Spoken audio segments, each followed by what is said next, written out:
Well, all right. Like you always say, welcome, welcome, welcome. #1 sports talking D. We ain't like the Falcons, we won't blow the lead. Look, all we talk is who that, who got cut and who back. Rookies and the vets, players you should look at. It's the sports coma, you don't wanna miss it.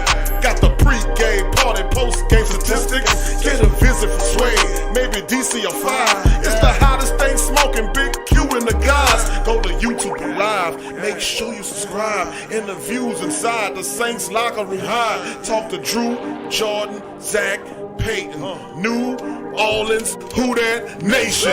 Best believe when I say we bleed gold and black. Ain't a miracle or rivalry could ever hold us back. No, Beastquake, Bounty Gate, let the truth be told. It's the sports coma, all we know is say Super Bowl. Yeah. You're listening to the Sports Coma with Big Q and the guys on the PRO Media Network.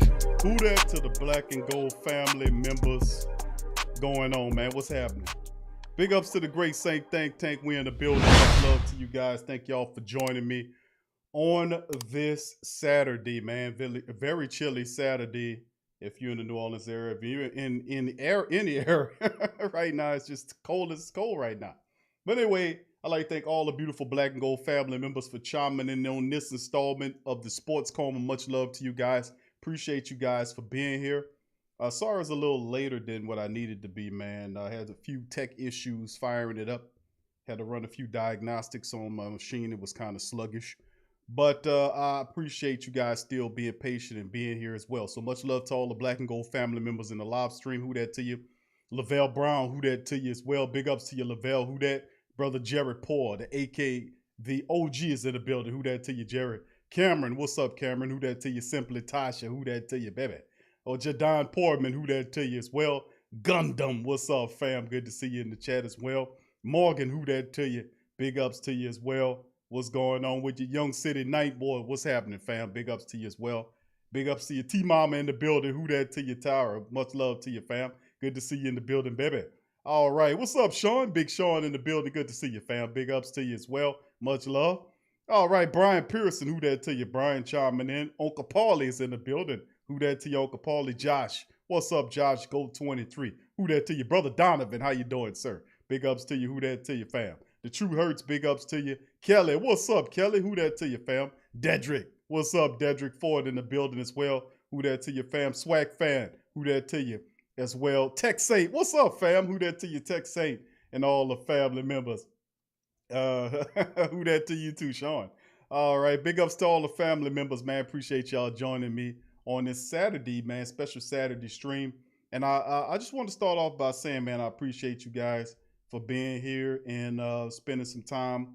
And I know it's a lot of stuff that you guys could be doing or watching. I just appreciate the fact that you honor me with your time and being here in the building with the Great Saint Think Tank. So what's a good, I always have to give y'all all of the love and the respect in the world because that's what it's about. Tramal, who that to you, fam? Big ups to you as well. Now on this one, family, it's called Nick Easton Release and More Saints News. Now we're going to go over it. And really, that's kind of a side note. We knew that that would eventually be the case with Nick Easton. Really, in my opinion, I thought Nick Easton should have been released last year.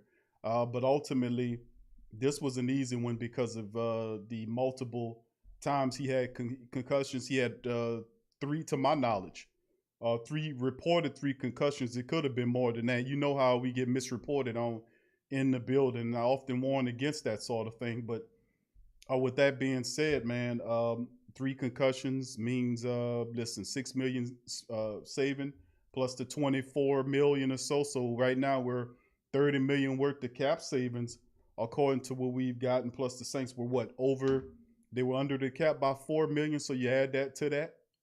And then most people are thinking that the cap would be around about 80 million or so. So, you add that 30 plus right there, then that'll kind of bring us down a little bit, but still a long way to go to get up underneath there. Then underneath there some more so that we can start making some signings as well. We got quite the journey, but the news is not only us, but a lot of teams in the NFL have to do that as well. So big ups to all the family members. What's up, Derek? Derek Dorsey, who that to your fam? Good to see you in the chat as well. Brian says, are you going to watch the fight tonight? It comes on for 10. It's probably at 9 o'clock your time when it starts. boxing fight on ESPN. Yeah, there are a few bouts that I was looking at earlier this week. We're supposed to do a Ring Kings boxing. My schedule is kind of busy, getting kind of got a little busy, and it's kind of slowing down as well. But yeah, it's a few things that's going on, Brian. So I'm gonna be keeping my ears to see what's going on out there as well. Of course, a lot of people waiting for the heavy-handed fights to move through a little later on, but they do have some interesting fights that's happening as well. So we'll see how that shakes moving forward. But I'm a boxing guy, man. I came up that way, man. In the fight game, doing that as a child and all that kind of stuff. So it's quite a few things, man, that's gonna have not no blockbuster type fights, but Comey and Marinez are supposed to be fighting for top rank tonight. So it's a few things I'll be keeping my eye on. Thank you for that, Brian. I know you're all over the place. You're similar to me, which is you love of sports. Big ups to the rest of the family members chiming in this thing. So with that being said, family, that's what will be going on in this one. And to be quite honest with you, what I'm going to do is cover a little of that. And I'm not going to get too heavy-handed with my Saints coverage, because I want to be able to open up the chat tonight for the family members to chime in and give their analysis on what they think is going to happen. If they have any questions that they want to ask, that are comments that they want to make, that they can feel free to chime in on today's show. So right after I get the news covered, then we're going to go right into that. So it's not too much. I'm going to cover an article with the family members, and then we'll go right into the chat and open up the chat for questions and comments from you guys as well. So give me just a second as I'm getting my stuff arranged here. But no doubt about it, in my opinion, family, I think this will be most interesting, to be honest with your family, to see exactly how this shakes, because it's a lot of stuff going on right now. My goodness, man, so many quarterbacks right now. I'm gonna have to do a report. It's something I was gonna cover on TSC Unleashed, not something exclusively for the sports coma, but for something more for TSC Unleashed.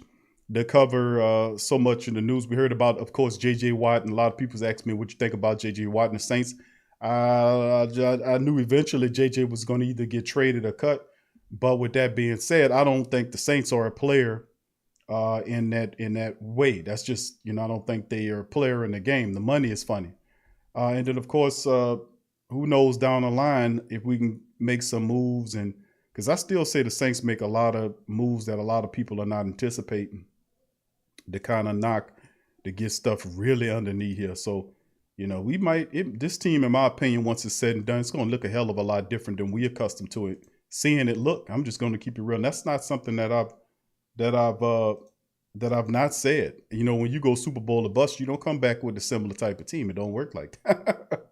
When you Super Bowl or bust, when you Super Bowl and busted like we were, man, listen, this team is not going to be the same looking team, My analysis is that Drew Brees would ultimately retire, and the Saints they're well on the way of kind of getting up under the cap as it stands right now. And, what can I tell you, fam? Super Bowl or busted is just how I go. So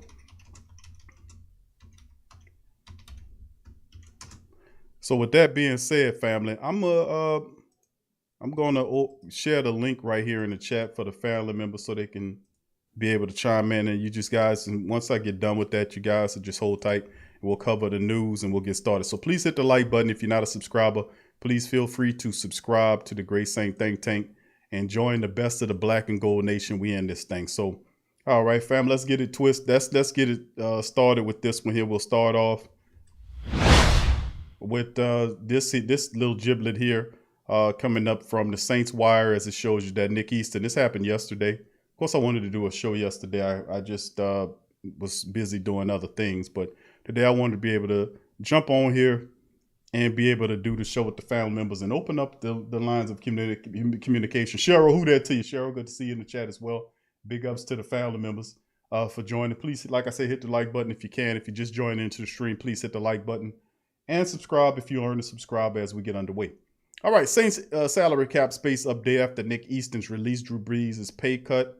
As we go down now, a couple of expected roster moves have helped the Saints in their efforts to get beneath the 2021 salary cap between a pay cut for franchise quarterback Drew Brees, likely preluding his retirement. Now, first of all, pay cut is not the accurate word right there.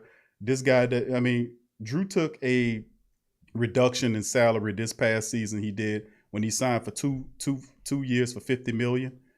And of course, it was a 4-year contract, but only 2 playable years last year and this upcoming year, with 2 phantom years affixed to the contract where they can span out the money so they can keep kicking the can down the road. Is pretty much what it turned out to be. But it's not so much as a pay cut as it is they're cutting him a check for his money right now so he can have it up close. So Drew Brees, over $300 million that he's actually soaked up from the Black and Gold organization, which is pretty much us.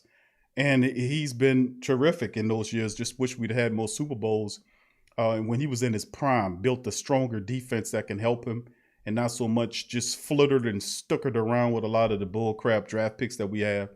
But with all that said, done, we can't reverse the clock. And with a few of these moves that were made, they freed up almost $24 million and a release of guard Nick Easton, which saved almost $6 million. Those maneuvers are combined for $29.8 million off the books, roughly averaging about $30 million. Then you have that 4 that they already had that they submitted that they were underneath the cap by. So that puts the Saints at more than $252.3 million in cap commitments for 2021. Which runs against the latest report of 180 million. Boy, these big blue chips, aren't they? It could be higher than that, and the Saints submitted a $4.1 million in unspent cap space rollover to help close the gap. Or we'll play it conservative and use the low-end salary cap estimations like every other team. The Saints won't get that additional rollover cap space until it's gone through the NFL auditing. So for now, the Saints are roughly about $72.3 million in the red, and they have to still have work to do. With some levers being easier to pull, releasing tight end Jared Cook, that frees up another $8 million.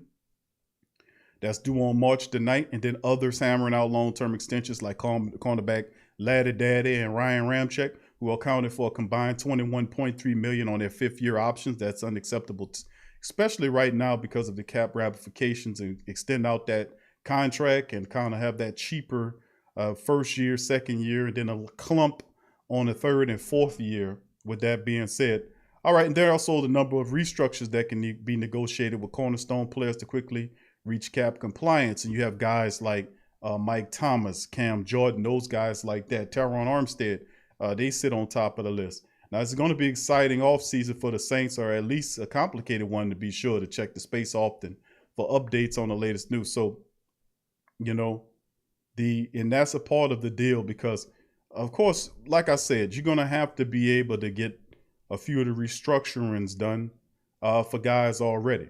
Now, as you can see right here, this is coming another article that's affixed to the same site saying that if you look at over the cap, these are some of the people that you can look at untouchable. Well, they saying untouchable, but restructuring should be an option as well. Because a lot of people now saying, why don't we just move Mike Thomas? I'm not for that. I'm not about moving Mike Thomas right now. I'm not. You know what I'm saying? I'm not. He becomes a problem later on down the line and it's something that we can't deal with.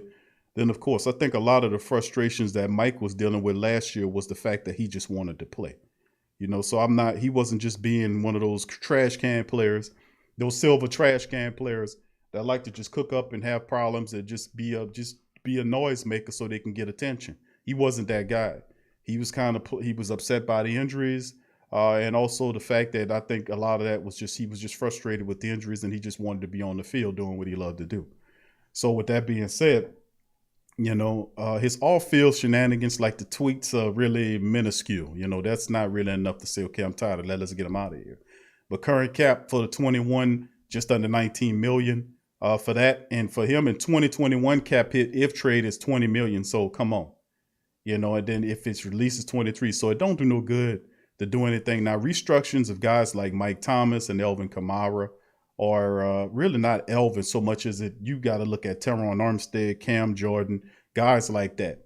Before you even get to the guys like Demario Davis or Elvin Kamara, please. Because the Saints got pretty much a really good contract with Elvin Kamara. They got that opt-out clause after the 4th year when his contract escalates to like some ridiculous 20-something million, I think it is. So Mickey Loomis even had them to agree upon taking his signing bonus in a 4-year increment, which was really something special.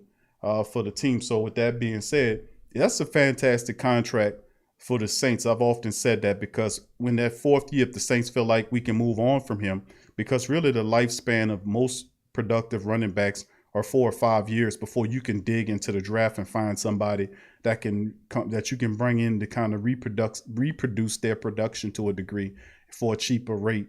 And that's just what it is with the running back position. Like right now, I often talk about Clemson running back Trevor Etienne, which is a phenomenal running back. That guy is awesome. Najee Harris out of Alabama, another very special running back. These are very good running backs that can really help you out if you're a team that's in need of such things.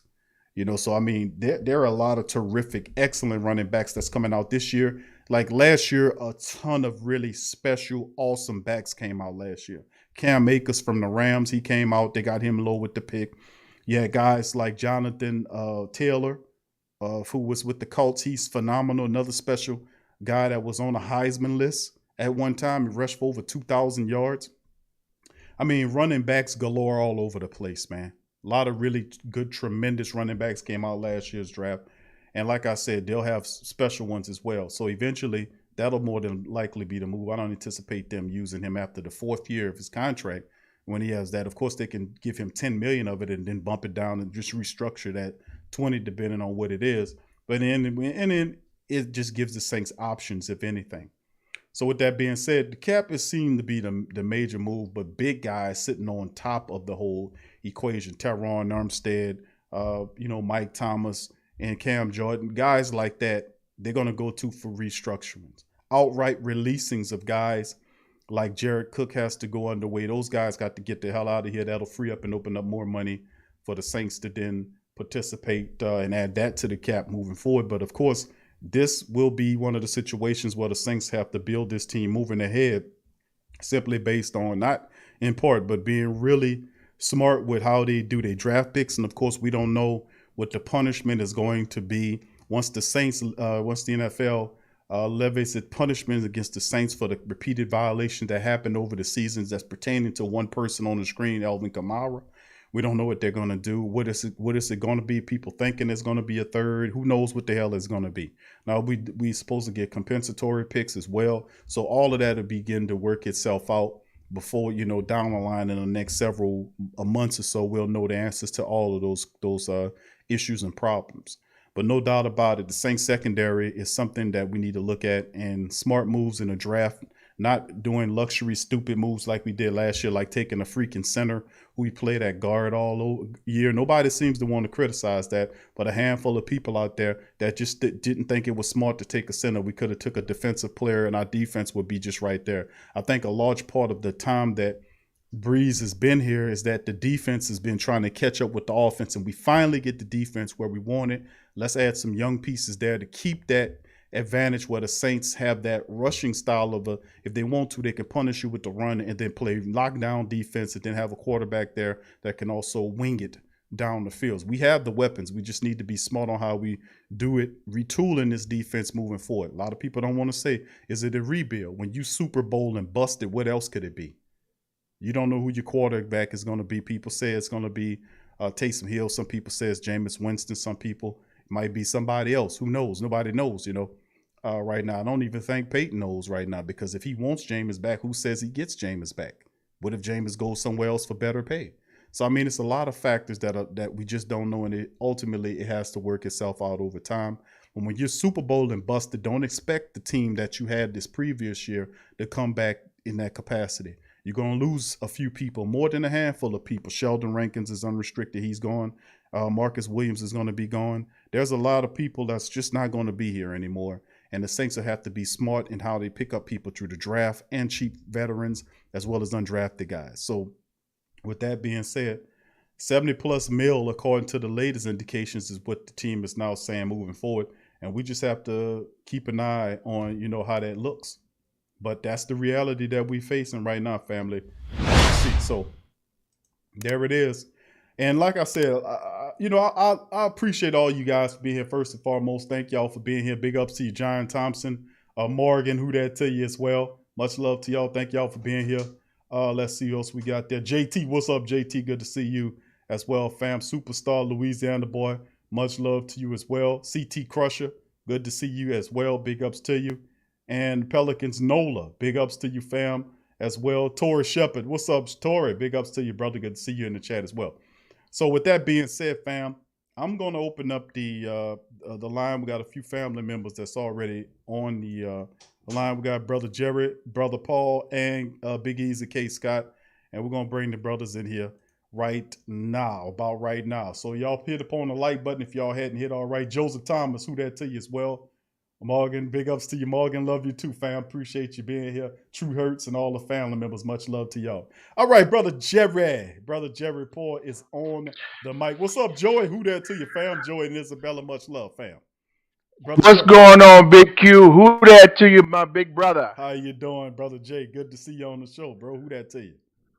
Oh man, I'm doing great, man. Good to have me on. Good to have me, brother Big Q. I'm happy to be here. And hello to everybody out there that's in the chat. Who that to everybody out there? I hope everybody is doing well on tonight. Right.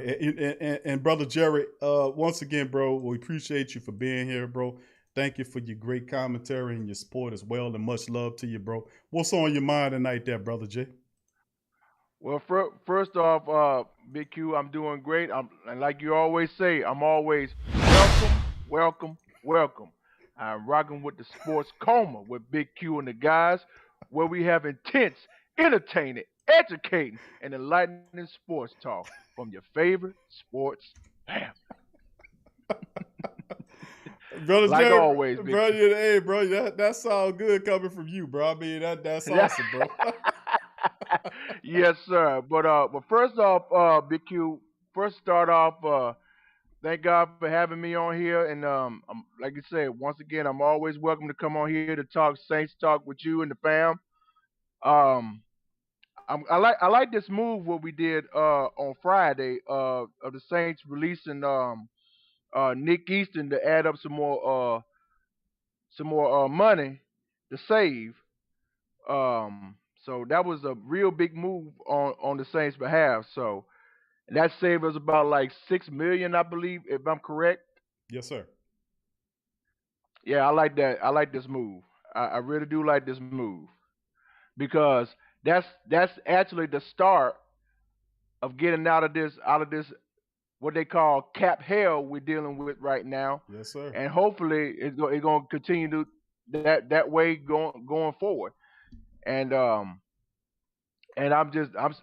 still waiting until Breeze retires, so that'll save up a lot more money. And you mentioned about Jared Cook, that he definitely need to go. That's going to add some more money to the team, to the salary cap, because after them fumbles he did in that divisional round, I'm still pissed about that. All the man had to do was catch the ball and get down for a first down. Stop trying to do all this crazy shit out there. Just down the ball. And what happened? Somebody came out of nowhere and knocked the ball off his hand. That's why he need to go. Big time. Yeah, he was he's a guy rightfully so, brother Jay. That should take the blunt of criticism and the loss. He was responsible for some big plays that really hurt the team. Of course, drew the interceptions. And of course, Jared Cook had he alligator armed one. That was terrible. He fumbled one, and then he was responsible for a miscatch that bounced off of his shoulder up into the air for an interception. So, two interceptions. He was penalties. He was directly responsible for. And the Saints wanted him in there because of his veteran ability, and he collapsed and imploded in a major way in one of the biggest games of his professional career. And in my opinion, he was gone at the start of the season. He was disconnected in the final year of his contract. He was, when Taysom was in the game, he seemed disinterested. He looked stiff. At times he looked hurt. And I ain't gonna question his heart, but to me, it just didn't look like he was into it. But most certainly in the not the Minnesota game, the Tampa Bay Buccaneers matchup that got us ousted, he was responsible for some critical errors that hurt the team. You're right, Big Q. You're absolutely right about that.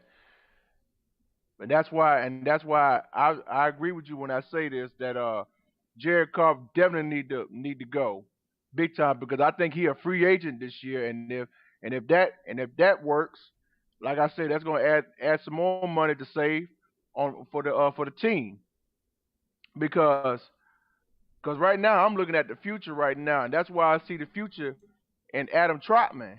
Mm-hmm. 'Cause I think he's gonna carry the load, especially in the tight end position. So Right. that's what I'm looking at going right now. I agree with you. But I want to address this because I addressed this on Friday night with the WD and Chat Line podcast with CB and WD and family. I addressed it, Much so I'm gonna love to them. address it to you. I'm gonna shout out to the WD and Chat Line, out to Brother CB in CB. the game. Yep. Much love to them Shout out brothers to and you. sisters. Yeah. I had to give a shout out and shout out to all the Saints podcasts as well. And shout out once again to everybody in the chat. I love y'all. Who that to y'all? I love y'all. Ain't nothing y'all can do about it. But I addressed this. I addressed this on Friday night. That and I didn't get a chance to talk about it a couple of weeks ago about the people talking about trading Thomas and trading Kamara. I told them this last night. I said, y'all need to stop. Y'all need to stop right there. Because if y'all talking about trading Michael Thomas, if y'all talking about trading Alvin Kamara, do me a big favor. Y'all please stay off the weed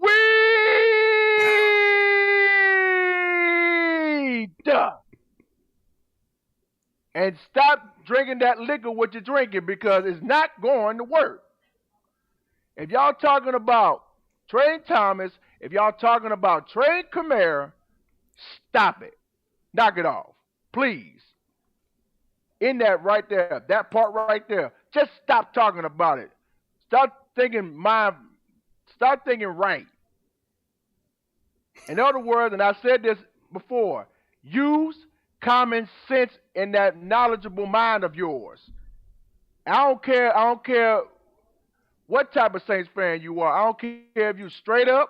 I don't care if you're back in the 60s, 70s. I don't care if you're drunk. I don't care if you're dysfunctional, delusional. I don't give a damn what you are. Just be real. Just be rightful minded. That's all I want the Saints fans to do. Just think first with an open mind. That's my thing. Think first with an open mind because later down there, I know we had hurts in the past. I understand that. But we still together as a family. If y'all get your minds right, not just everybody that's in the chat. I love y'all. Shout out once again to the chat. But I'm talking about to every Saint fan in different states, even around the world. Use common sense. That's all the OG wants y'all to do. Well, brother Jerry, a lot of people right now, man, I'm hearing a lot of that as well. Mike Thomas, a lot of people want to get rid of Mike and Alvin Kamara.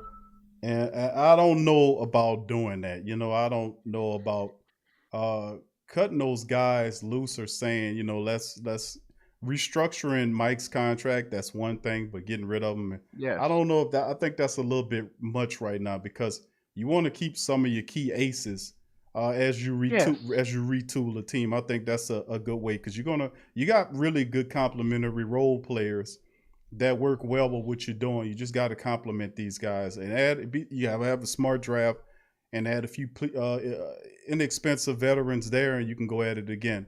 So the team does have a maneuver for at least one big move, depending on where it chooses to go. My mind is the biggest question is what happens at the quarterback position. But as far as those guys like Elvin and Mike Thomas, those guys don't need to go anywhere. They're entrenched here. You can restructure and stuff of that sort, but that'll be really difficult to do, to get rid of those guys, because I don't think you get really great value for any one of those guys. You're trying to move them right now. Just hold on to them right now, and we'll see what happens from there. Lisa Bullet, thank you, Lisa, for chiming in. Much love to you, Lisa, chiming in from Facebook. Simultaneously broadcasting to 3 different platforms as well right now. So yeah, brother Jerry, you're right on that. I would not recommend doing any of that, trading Mike or Elvin right now. Nah, nah, because my mind say if you do that, I mean, who you gonna trade those guys for? Get that question in your mind. I mean, who you gonna trade Michael Thomas and Alvin Kamara for? What player do you know can make that move? Think about that. We just saw we just saw the release of J.J. Watt in Houston because he might end up in Pittsburgh with the Steelers with his brothers because his brothers play up there. So that could be good. Because if that happened up there in Pittsburgh, hey, that's three Watt brothers at Heinz Field. That could happen. And they already talking about, oh, we need J.J. Watt to come in. Nope. No. Y'all already talked about Deshaun Watson coming to New Orleans. That's not going to happen. Y'all already talking about J.J. Watt coming to New Orleans. That ain't going to happen. Once again, use common sense, people. Deal with the players that you got. Do some restructuring. Like you mentioned, Big Q, do some restructuring deals, do pay cuts, do everything you can to get this salary cap back in line because right now I think we're around the 70 million mark right now, Big Q. Yeah, according to Sport Track data that I'm looking at currently, it's showing that according to the data that they have, that the Saints are at minus underneath by just over $65 million. And that's the number that I'm seeing according to Sport Track, which is a good resource that I use for looking at Saints contracts and stuff. They're really reliable and they're on their stuff. So that's the estimation for the top 51 contracts is 65.5. Over that is what the Saints need to get underneath so that they can be able to make a move and make things happen from that. Absolutely, Big Q. But I just want to come on here, man. I just want to drop some knowledge on the Who Dat Nation and to you and the family, and hope everybody is doing well that you're in, and hopefully everybody on the chat's family is doing well as well, and as well as mine. So I just want to come on here and drop some knowledge to the great Saints think tank. Well, brother Jerry, as always, we appreciate you, bro, for stopping by. Very entertaining, always passionate and entertaining as well. So, brother Jerry, thank you, my friend. Appreciate you, bro. And who that to you? Yes, sir. And one last thing before I leave. No Beastquake, Bountigate, let the truth be told. It's a sports coma. All we talk is Saints Super Bowl. Yes, sir. That's right. Yes, sir. All right, thank you, brother. And once again, shout out to everybody that's in the that's in the comment section. Who that to y'all once again. Y'all know how much I love y'all, and I say this all the time before I leave. Y'all my MVPs every day. Y'all keep me going. Y'all keep me on my toes every day, even during the off season when we ain't got no football going on. Y'all stand by me, and I stand by y'all. I love each and every one of y'all. I thank God for you each and every single day as we continue to bind together as a family. I love you all, and there is absolutely nothing that y'all can do about it. God bless you all. I love you all. All right. Much love to you, brother Jay, and who that to you, bro. And we'll talk to you soon, bro. Peace. Yeah. Who that for life, Big Q. Y'all have a good night. Thank you, bro. You too. That's brother Jerry, man, a very passionate family member. Sending out a lot of love to the great Saint Think Tank. We appreciate brother Jerry, man, and all that he do, and all of the great entertaining commentary, as well as the passion, the heartfelt words and positivity that brother Jerry brings to the family, man. Much love to brother Jerry. All right, big ups to the family members. Joseph Thomas, who that to your fam? Dewan, what's up, Dewan? Who that to your fam? Good to see you in the chat as well. Tex Saint said, I wouldn't mind if we draft the starting shutdown corner and move Laddie Daddy to the other side and not overpay to keep him. If he won't sign a reasonable deal, send him packing. I think that's a warm sentiment. I think Laddie Daddy wants to stay And we'll see what the Saints do, bro, because I think it's about time that we do invest in that secondary, man. And I mean, listen, how long are we gonna keep dragging Peanut Butter Jelly Williams and Ken Crawley before you walk it, and and Patrick Robinson and the rest of these guys along? I mean, come on, Robinson can't walk straight. He can't take a walk around the block before getting hamstring issues. I mean, it's about time, man, to get rid of these guys and start bringing some young guys that can compete. So you got to point that, Tech Saint. PJ Jew, who that to you? What's up, Antron? Big ups to Antron Bailey, who that to your family. Good to see you in the chat as well. Big ups to you. And it's just a part of the madness. What's up, Laura? Who that to you? Laura chiming in from the North Show. Much love, Laura.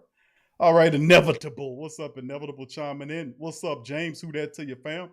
Saying, what's good, Q? We need a big move to compete in our division now. Everyone getting better, especially Tom and the Bucks. I think if Peyton wants to compete, Watson is a move, or draft QB Watson. What you think? Well, who that to you, Dad? I see you, fam. Listen, and I've seen the reports about the Buccaneers and Odell Beckham wanting to play with Tampa Bay. And most certainly, that could be a move that could be made. And obviously, even though the Saints did win the NFC South 4 straight years, they can't be possibly looked upon as being the favorites going into next season with all of the turmoil that's around the team. And I say turmoil in so far as all of the confusion of who's going to be the quarterback, in issues like that. Our secondary needs to be rebuilt. We have a new secondary coach coming in. Thank you, Rodney. Rodney Sony, or who that to you, Rodney?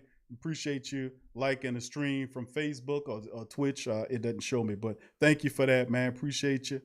One Ratter, man, thank you. And Kevin McNeil, appreciate you guys for subscribing as well. Welcome to the Great Saint Thank. Thank you, Rodney. All right, now, and you got a great point on that. At some point, the Saints have got to find a quarterback to captain this team over the next 5 years. We can't continue to have a guy that a piecemeal deal for the next 2 years, year 1 year, then 2 years. And well, why not, man? If you want stability of the team, it starts at the quarterback position.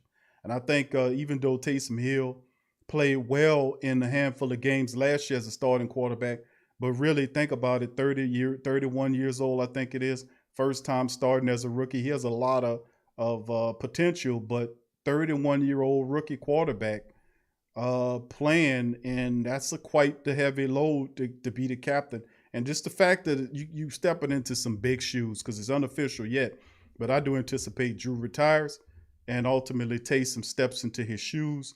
If that is indeed the deal, Sean Payton said this as much as last year when he begged Drew to come back for 1 year because he said Taysom wasn't ready, even though Taysom was the future. He said that, I didn't.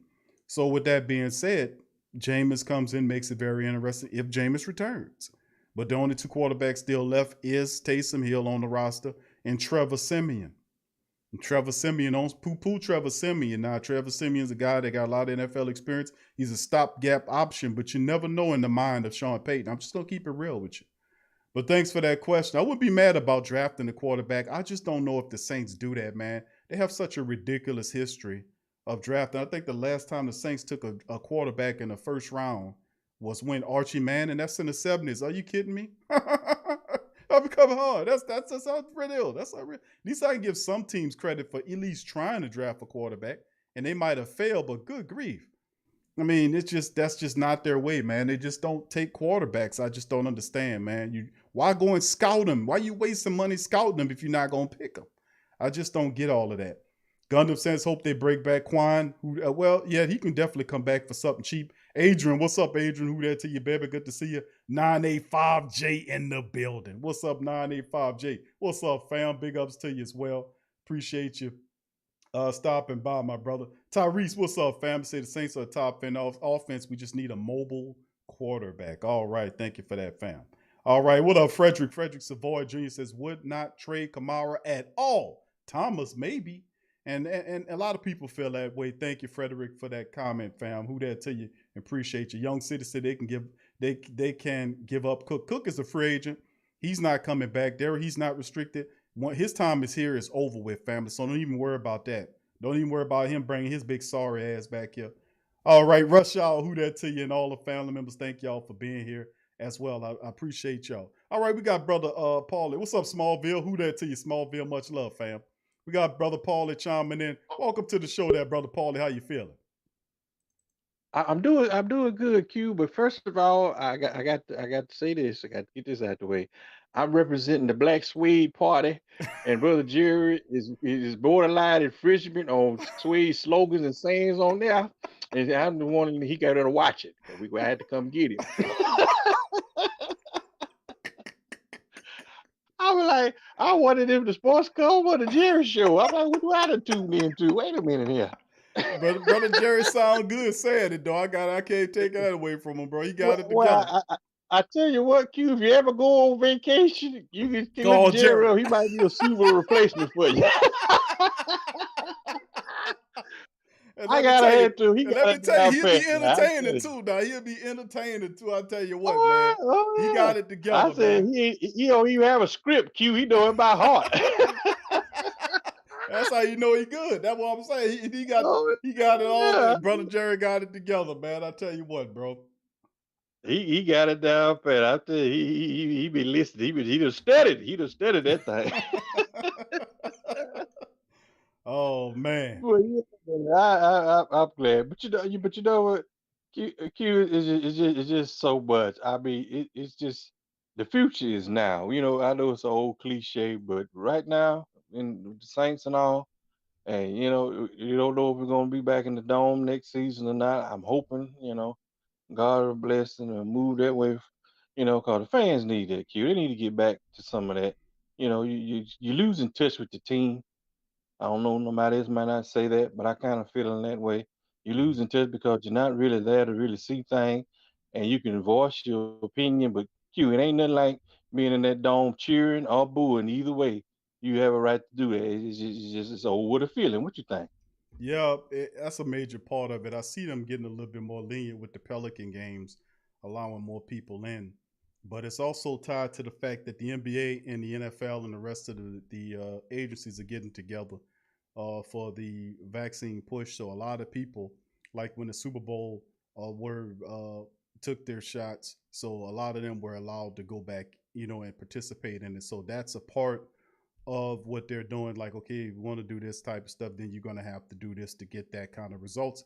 And then, of course, it'll be up to each individual on whether or not that'll be what they want to do that type of thing. So, we'll see how it goes, man, because it's a lot of interesting times coming soon. That's true, but Q, I mean, like I say, the money makes all the difference. It does. Q, we know. Yeah, I mean, after Katrina, Bitson, the governor, and all that, money makes a difference. You got sooner or later you got to sit down and talk to people and come to agreement because you reach an impasse. When you do come back, it's just gonna be hard to get some people back. I mean, you got to think about the season ticket holders. I mean, they could at least let them come in, at least, for the playoff game. I mean, the dome would hold 70,000 people. I mean, you couldn't space them people out. You know what I mean? I So know. it's just, think about it. Right. I agree with you, brother Paul. As usual, I think a part of it, that's a lot, for someone to ask of some people to do, and it's a mistrust factor there because, to be honest with you, Yeah, they that's have not been yeah, really trustworthy for me to accept what you're saying, regardless of not. And many yeah, people might not participate because of such a pressure.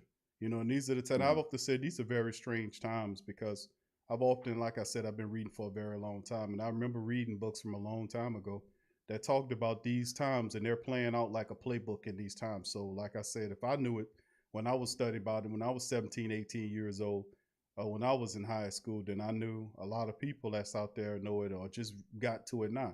These are the time when a lot of people are waking up. So, like I said, it's upon each and every individual to decide on where they're going to go and how they're going to do this thing. So, whatever you decide to that's do, true. it's on you, and I will not judge you.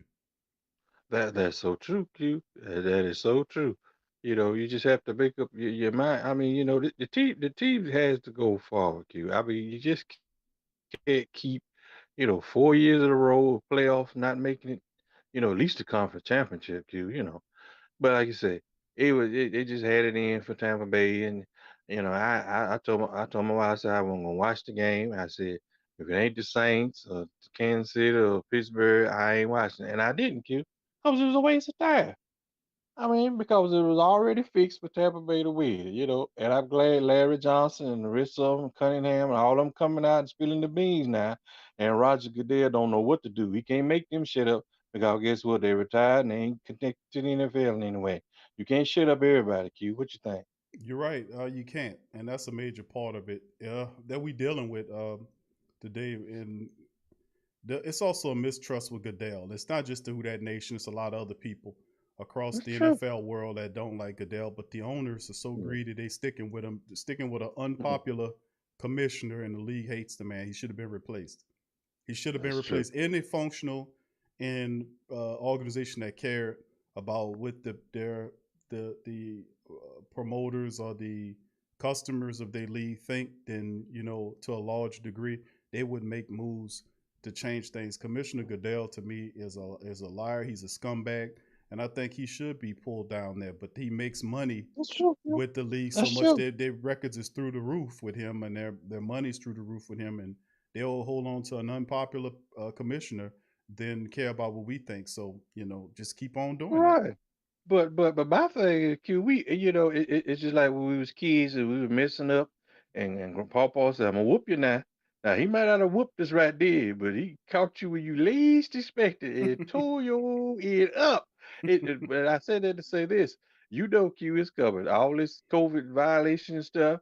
We gonna probably lose some picks that the team gonna need, Hmm. and Goodell holds a grudge. So next season, look for Kamara to get suspended 4, 5, 6 games. Just look for it. I Right. don't know how severe it's gonna be, but he can't wait to stick it to the same. What you think? I agree. I mean, that's a part of it. But the thing is, we can't hate on him for that. He just you got he's don't get mad at you if you got a snake, a pet snake, and he bites you.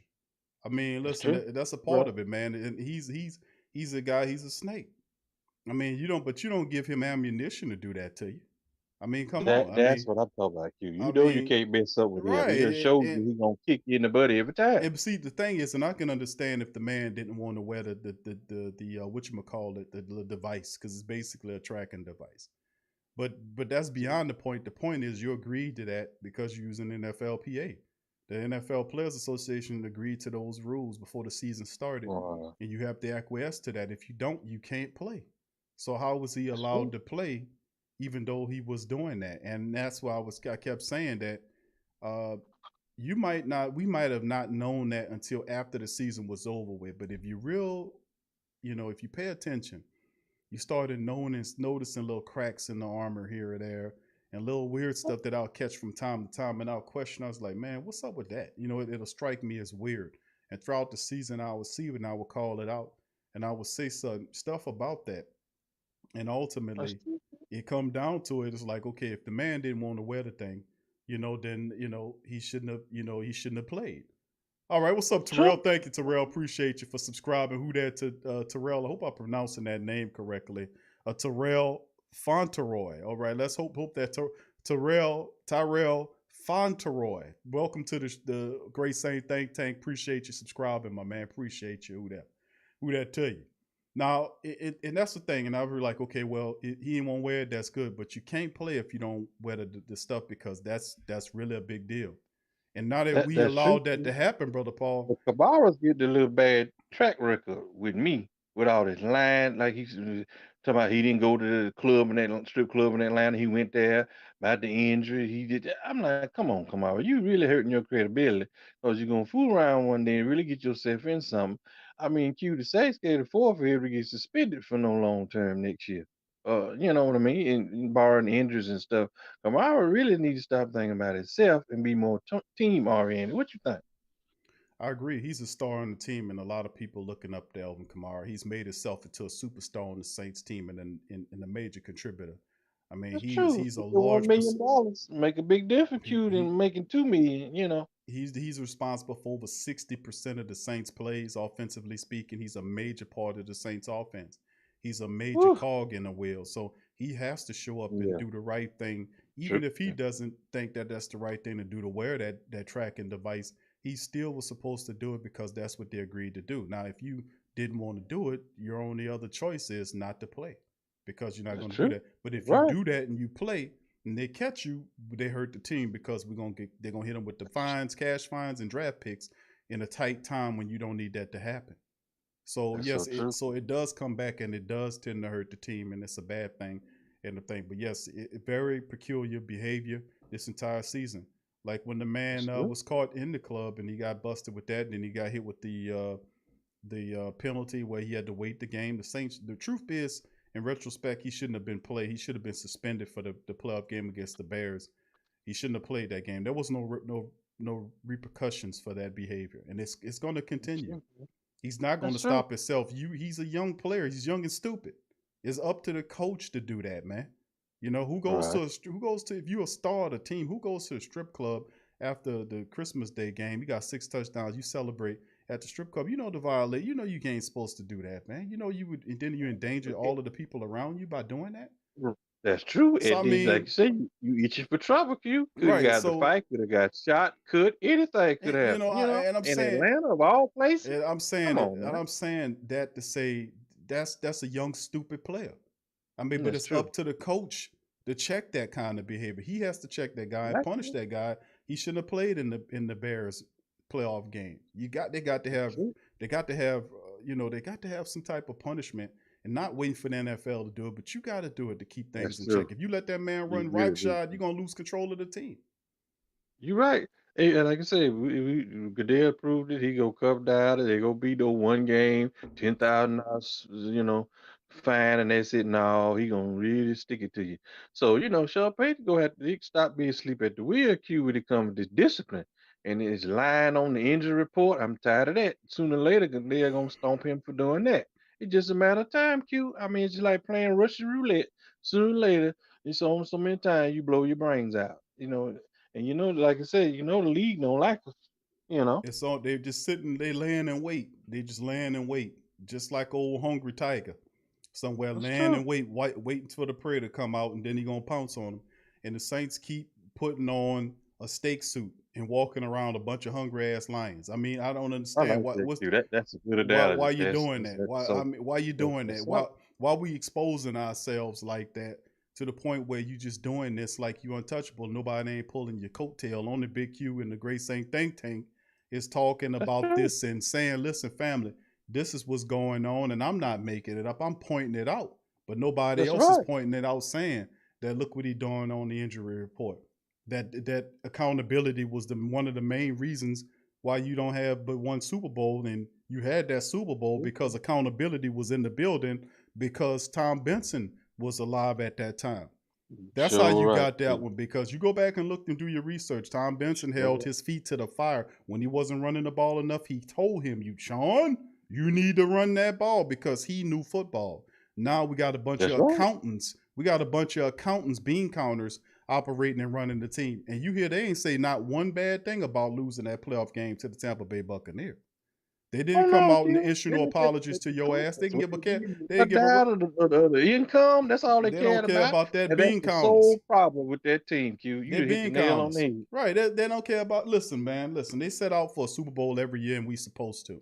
But at the end of the day, Right. we counting on bean counters to win the game and hold people accountable. It's too much. He got too much free reign. Somebody need to be put in place to challenge him when the team is not exceeding like it's supposed to. We just can't be happy enough with regular season wins. Stop that. It's not about winning regular season wins. That's a big problem. We got the regular season wins. Now I get to a point where you won't. Now you just it's like sooner or later you're gonna get tired of keep going to the same stuff every time for vacation. You go to the same spots every year for vacation. Sooner or later somebody gonna say, you know what, I'm tired of sitting up here going to the same. Do that mean you spoiled the vacations? No, that just means your goof ass tired of going to the same place over and over again. That's true. I mean, you spoil. I mean, I constantly challenge. I had me and Sway had this conversation. So you spoiled. I said, bro, hold on, what?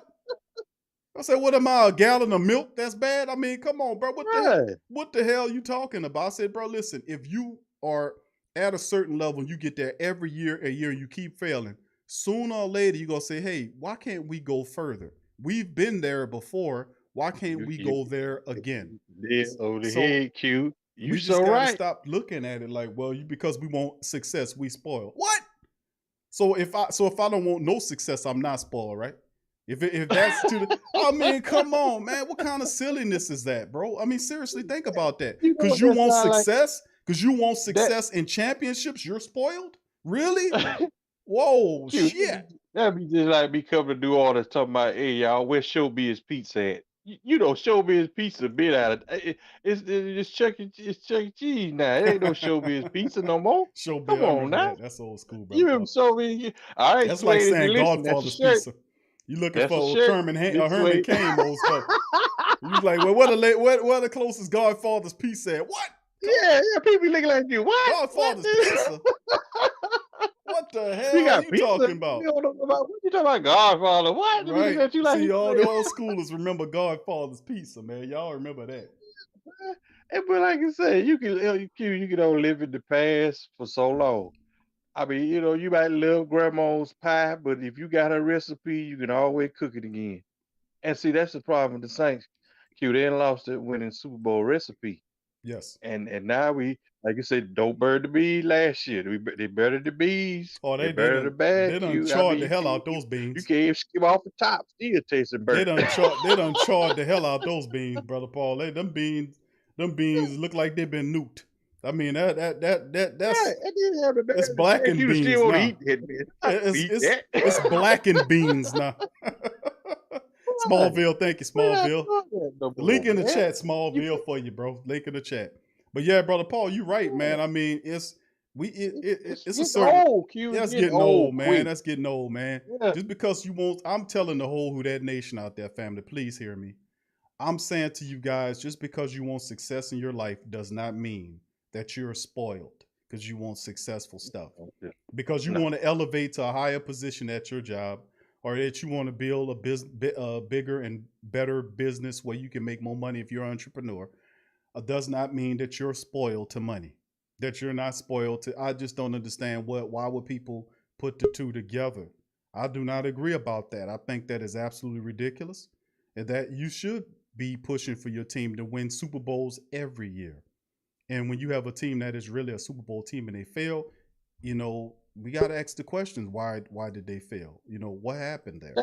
That's so true. And Q, that's why it hurts, and that's why it's so aggravating.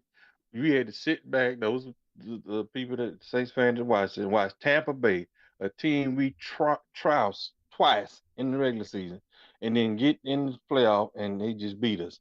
I'm like, come on, man. I mean, that's one reason why I just couldn't watch the Q. I was not finna sit there and watch Tom Brady, a team that we beat soundly, handily both times, but then lose to in the playoffs. That's just beyond me. And then look at Sean Payton. There's no anger. There's no frustration. There's no, man, I got to Why do a should better they? Why job. should I be? You know what I mean? Ain't nobody pushing me to do nothing. And when I screw up, everybody just I just bent over and everybody get the gold toilet paper and wipe his raw ass. I mean, what can I not? And then when you say, hey, bro, you failed by your own account, by your own measures, by your own sayings, then he said, oh, no, well, we going to just be happy with what we got. That's not how it's supposed to No, you go. can't do that. You can't do do that. that. If You you know tell what, me Q? Super You know Bowl what, or Q? bust, well, you can't get me wrong because I did say Super Bowl or bust, right? Yeah. Well, I busted. Right. Well, But you you didn't do did it. bust it, right? Yeah, but see, you said Super Bowl or bust, so we could have went either or, right, Q? Well, yeah, you did that. In that truth, you are right in that fall. But see, that's that's legalese trickery talk right there, because the reality at the end of the day is, regardless if you got one in 09 or not, that each year, That's right. once you did that, your standard went from where it was to up here, and you must uphold that. And then That's not right. only him, but if Coach Payton, when he retires and go that and somebody take over the team, they'll have to pick up what Coach Payton had when he lifted it up to here, and then they will have to carry from here and keep it going. But That's true. I go to the Green Bay model because I be trying to get people to understand is that we've been a tortured people as a Saints nation. We have. We've been taught, and it was so bad that people refuse. Well, I ain't never going back. If we let him in, I mean, like, fam, listen, they got a lot of smart quarterbacks out there. There's a lot of people that can help us win and take us to the next level. Coaches that can help this coach, but sooner or later, Coach Payton gonna retire, just like Drew Brees is. And sooner or later, you're gonna have to look for the next man to take you to that next step. But I'm always a proponent to say, listen, Coach Payton is a really great coach at what he does, but his chief mistake, in my opinion, from watching him and dealing with the Saints as long as I've been dealing with him, is that he doesn't have the accountability. He does, and his personage and his character is not the type of dude that would allow his own coaching staff to challenge him on what he's doing, and that is wrong. And then even to a degree of the media are scared to ask him questions. If you don't believe me, we do a show called the Pelican Post Game Report. That's our Pelican show that we do. I could play you the damn questions that the Pelican reporters was asking Stan Van Gundy, the head coach of the Pelicans. And I said, man, them reporters would not dare ask Sean Payton the type of questions that they was asking Stan Van Gundy. I remember Fletcher Mackel got his press pass, this Channel 6 NBC guy, got his press pass revoked because he wasn't disrespectful. He asked him a tough question. He didn't like it. He pulled his pass. What is that? I remember hearing about that on WWLQ. I remember that. Bobby Abrams talked about it. Right. That's not, you not, listen, That's childish. That is bad. That is a clear peek in the insight of a person who can't stand questioning. He can't stand somebody hitting him with the questions. And like, if I can't question you and you on you a public platform. That's so right, Q. That's right. What's Q. that all about? Q, that'd be just like, almost like if I could burn your house down and you stand there and then, why you burn my house? Don't ask me nothing. You ain't got no right to ask me why I burnt your house down. Fool, is you crazy? You be like, man, I'm finna go upside your head. You know what I mean? You got to be accountable to somebody, Q. I don't know where up and get off thinking that. You know? You only won one Super Bowl, man. It ain't like you done took us to multiple Super Bowl appearances, multiple NFC Championship appearances. Come on, man. Sean Payton really need a reality check, Q. He really do. I think he needs an advisor to come in there and kind of help him out. I wouldn't be against that, like a veteran type of coach that can come in and advise him, like have like an advisor in there, you know, and just because the people are not going to, I mean, I just want just 1 year. Just say, Coach, please, let Pete Carmichael call the plays just 1 year. Let's see how it go. You never know. You might be the reason why we keep failing in the playoffs. It might be the fact that you just don't realize what you're doing.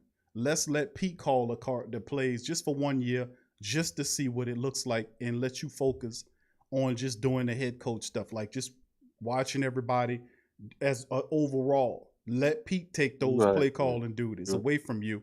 He know your play, he know your system, and that will be a big difference in the Saints because it brings accountability into fold, because then Pete Carmichael will be accountable to Coach Payton. Right, he will be accountable as opposed to do that. Q, I'd have to get a tall business. Okay, you got to go. You can't do this just 1 year. No, you got to go. You're too honoring. No. I'm just saying, when you fail, like we just failed, and I ain't trying to rehearse and open the wounds, but I'm still very unclear because they didn't give us any answers, fam. After the season was over, I played the press conferences. They didn't give you any answers.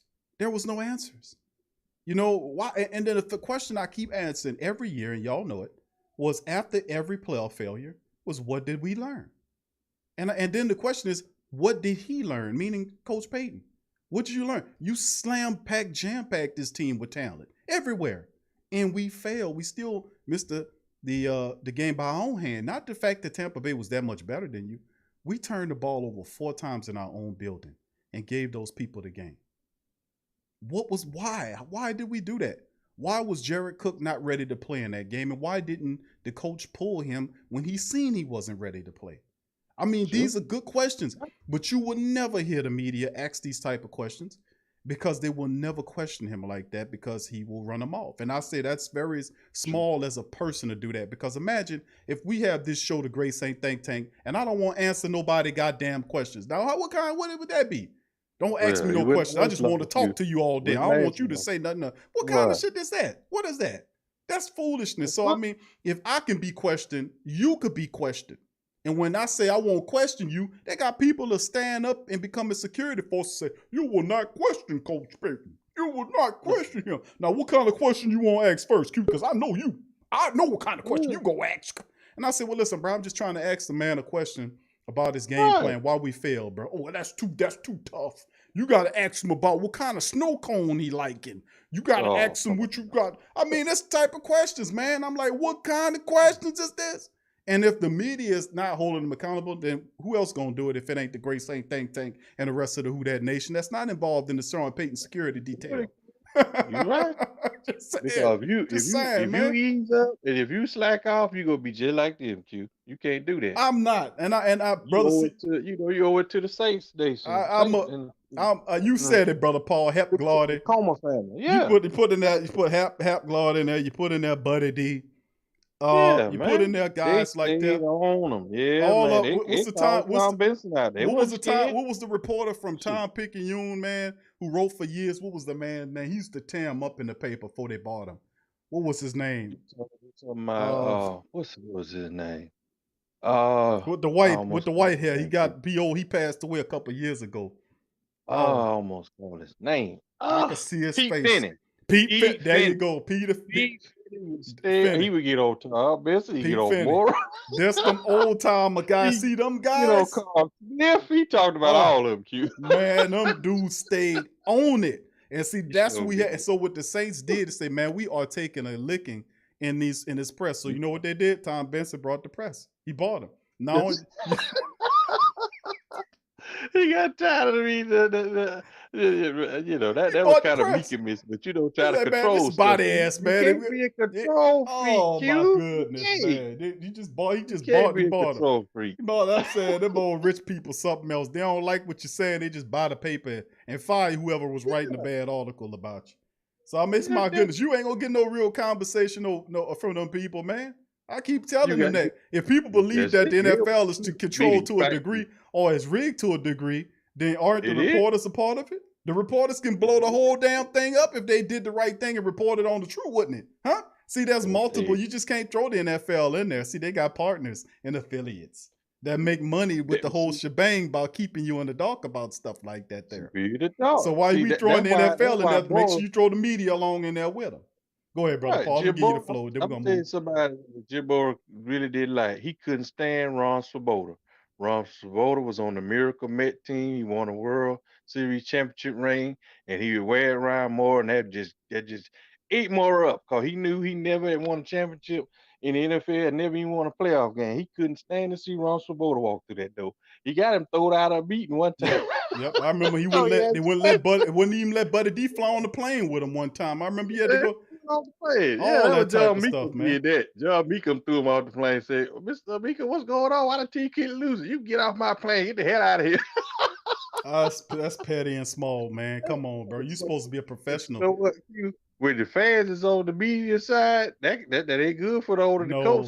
You ain't gonna get ain't gonna get no answers like that, man. Stop listening to these reporters and demand that they question them more. I mean, demand the questions, and I got to give some of them a lot of them reporters. A lot of them, especially on the Pelican side, they coming with the real deal. I wish some of them would go over to the Saints side and cover that stuff because they got too many people over there that's kissing ass over there, and there's nothing to kiss over there. You the people, it's about you. It's not about making him happy. It's about making you happy. You the ones that's buying and supporting everything that they doing. You are. It's you. It ain't the power dynamic. I keep telling people about the power dynamic. They got the pyramid inverted. They got you thinking that you're at the bottom bearing the weight and that they're at the top. That's a lie. That's a lie. You are the power. Without your contributions, they can't do nothing. They can't do nothing without you. They even call you a human resource, don't they? They turned you into something, some shit like you oil or something. A consumer and all. I ain't really think consumer. This is this person. Anything and everything to turn you from less than a human to dignify creating schemes and scams on you. So they too stupid to even realize that. So we just gonna call them consumers like they're some type of wretched ass bug or something. I mean, come on, man. We are so much more than that. And I'm talking about bringing that God mind into sports as well as life, period. So when I tell you that you the power, I know nobody don't talk like this. But the truth is the truth. You are the power. You drive it all. Your fantastic self. All of you guys out there and gals out there know what I'm talking about. You are the truth. You are the power that make it all go. If you don't participate, if you don't show up, they can't do nothing. Nothing. And all of those people that you think are loyal, that's on that team, the moment you stop paying them, see how much they start playing for you. They're not going to play for you for free. You got to pay them. And an agent or a free agent or agent will play for anybody. So you piss him off, he take his ass to Atlanta on you. You piss him off, he take your ass over there to the Dallas Cowboys. You piss him off, he go up to the Vikings and all that kind of stuff. Man, listen, it's team first and everybody second. Do you understand? You know why it's like that? Team ain't going nowhere. Them players can go to any team in the NFL if they want to. So can the coaches. And they can go, so it's team first. Stop being a fool and putting players above the damn team. It's about the team. And besides, you was with the team before anybody got up there anyway, if you're old enough. I know I was. Before any of them stand on there. So how I'm going to sit up here and give it to you when I was here before you. And I've been pumping money into the goddamn team before you got there, before you even knew they existed. Most of these people were somebody else's fans. They grew up being a Cowboy fan or a 49er fan. They're only a person that's black and gold because you paying them to be.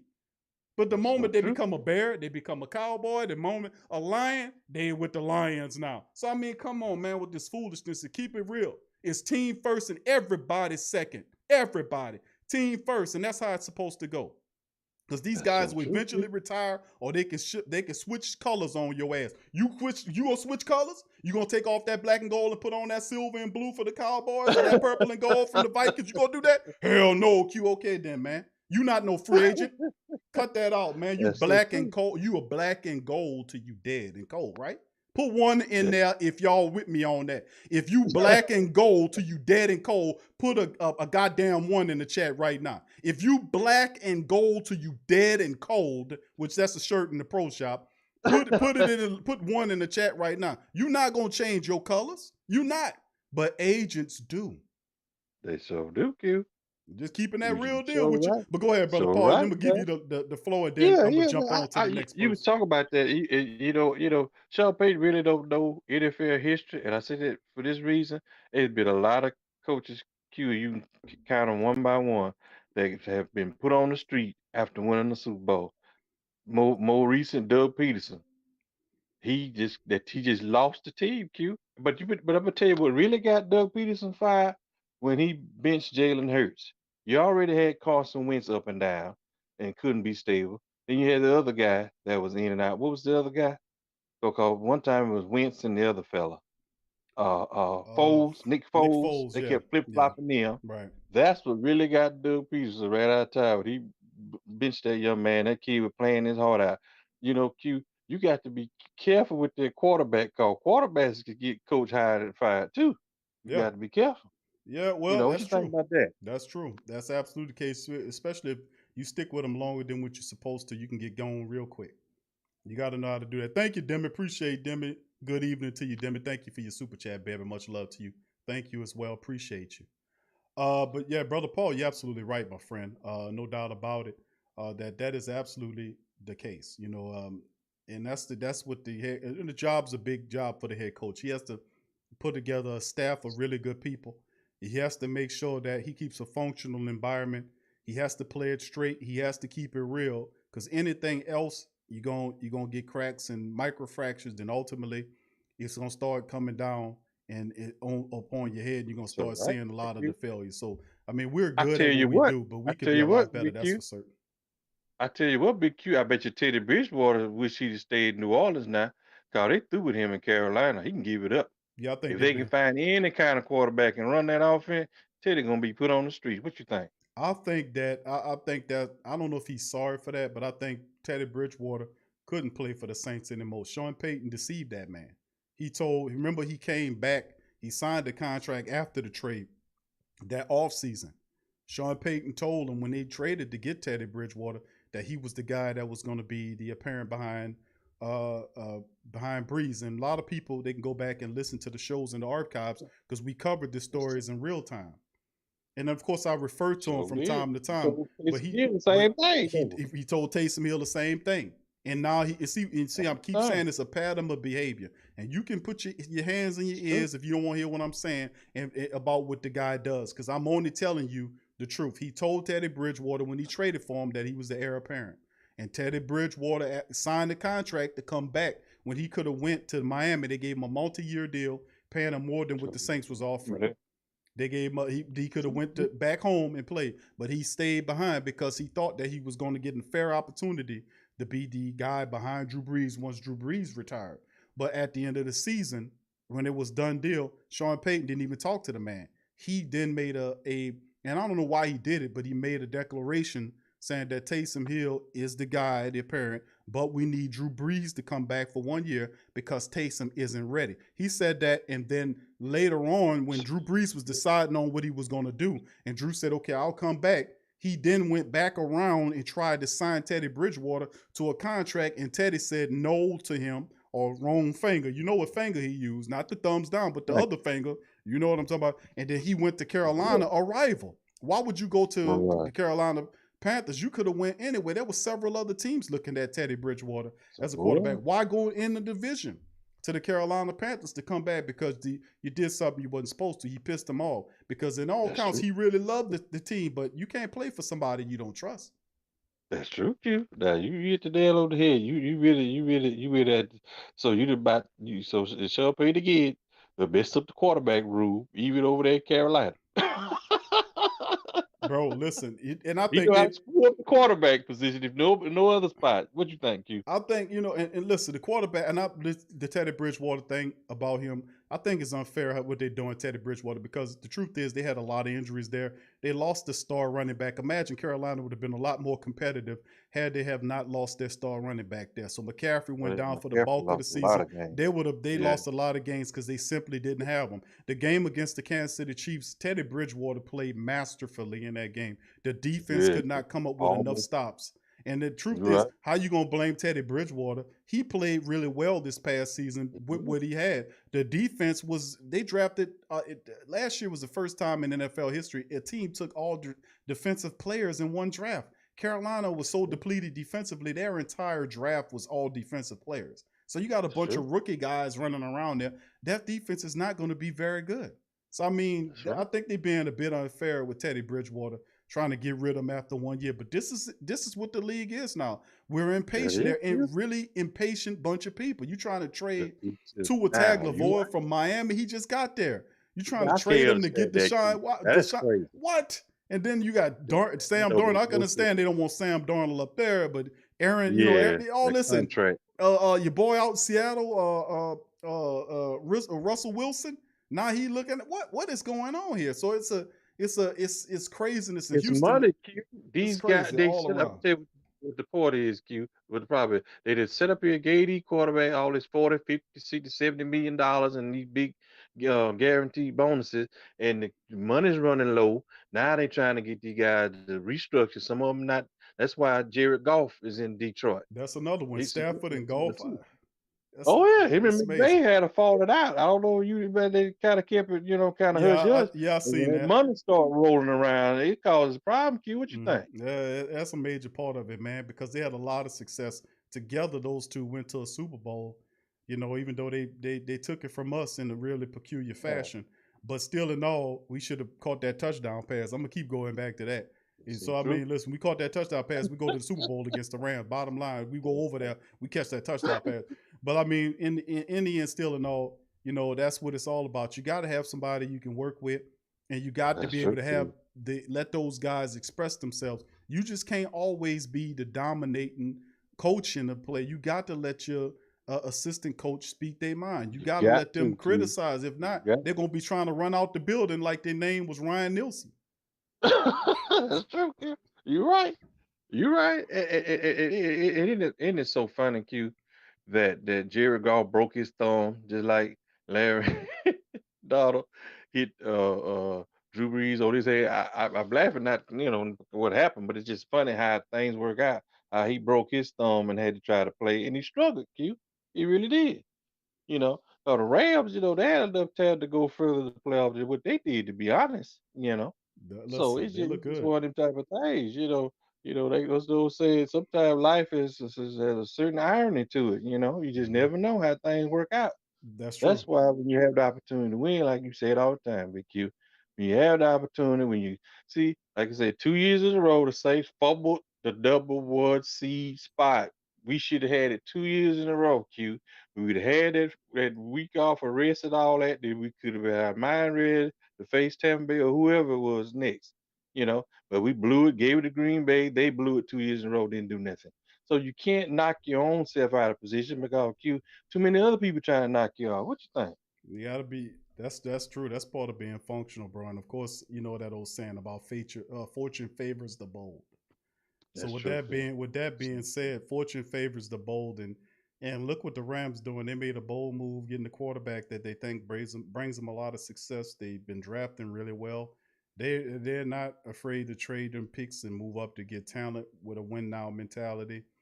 And when you have teams like that that's making moves like that, that's trying to make moves to improve their team drastically, you have to be able to be smart and make some moves of your own. So I mean, Pressure. The orders and stuff is pressuring them coaches. They got the win they call, got the win. and McVay don't do something with what he got, he gonna get run out You of gonna get time. ran It off. just makes him the beast. Right, and that's what I'm saying. Unless you're in certain comfortable areas, like in the Black and Right. Gold Nation, you don't have to worry about giving the fan base Super Bowls. You don't have to worry about that. If you're a Right. Philadelphia Eagle But person and you just gave them a Super Bowl 3 years ago, they want more. It's a higher so, standard and more pressure, and they're not gonna settle for nothing less than championships because they think that they worth that. Out the hell with the old stuff back in the day. We ain't the old crap. You name. That's not just because of them. That's because of you too. You put pressure on them. It was the pressure of the people that made them to get their stuff right. If there was no pressure, then they would be losing every damn year.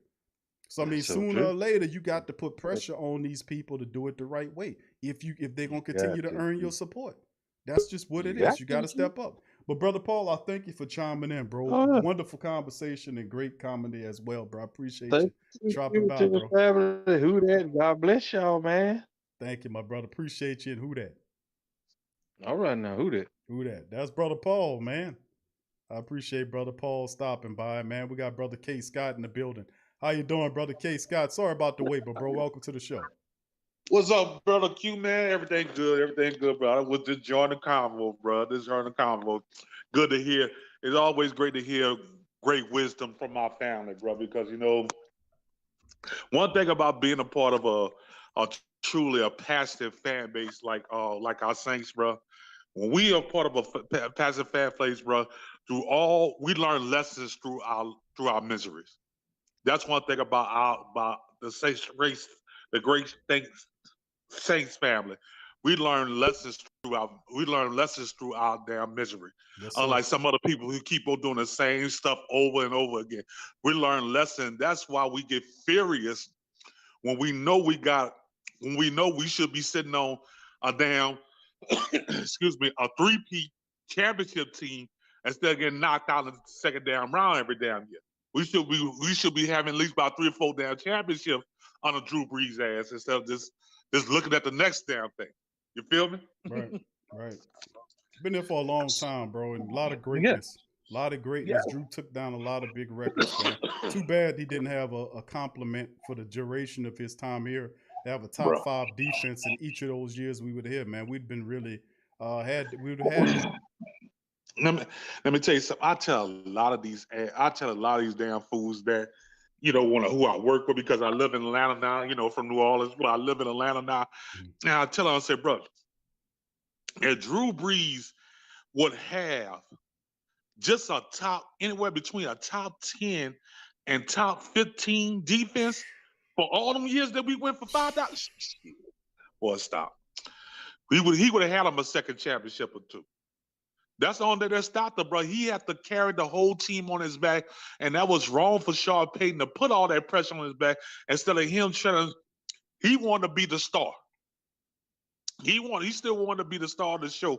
And if instead of him wanting to be the star and taking care of your great asset as Drew Brees, knowing that he is truly an unselfish player. Drew Brees is truly an unselfish player. He only wants the best for his team.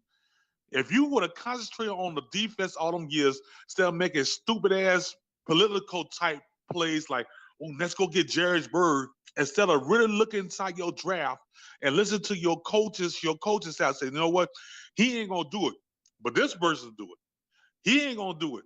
I don't care how much you like him. He not the player for this system. This player is the player for the system. But once you move, but That's what happened when you let your coach be a dictator instead of being a leader of men. You feel what I'm saying? Yes, sir. I mean, speaking truth to power, man. You know, bro. I can't. I still can't believe this day, man. I haven't watched football since we lost to Tampa Bay. That's God's honest truth. I've been so damn frustrated, bro. I ain't watched none of the damn sports shows that I normally record. Only thing I've been listening to is you and TJ. And I listened to y'all a little bit, and then after a certain point, I had to cut y'all off because my emotions was getting too far because I started thinking about how the hell we let this bastard Tom Brady come down here and just take over our division. We own this. The whole league know that New Orleans Saints own this, but they came down here and basically say, I'm Tom Brady, you not, and watch you see what we're going to do. And they did it. Even though the referees helped them out a lot, but we did our part in it too. We did our part in it too. We did our part in it, every which way but loose. And starting next year, they should. If the team don't come out with us with such anger, I'm not talking about hell with a chip on the shoulder. You should come out with an anger. You should come out with an anger so damn pissed off and angry. I want every other team that we play. We're gonna make y'all suffer. Y'all gonna suffer until we hold up that championship trophy. Y'all not gonna score. Y'all not gonna have no damn trick plays. Y'all not gonna have no victories. None of y'all gonna do nothing until we hold up championship. If the team don't come out with that type of zeal, that type of anguish in your heart, you need to trade every one of them. Cause that's how I would be. And I already know you, Big Q, Sway, all the great Saint Thank family. If we could go out there and show how to play this damn game, we would damn sure would go out there and do it. because Tom Brady brought his old pasty white, old ragged ass, Flash Gordon looking ass out here and just came won the Super Bowl in his own damn yard. How you do that?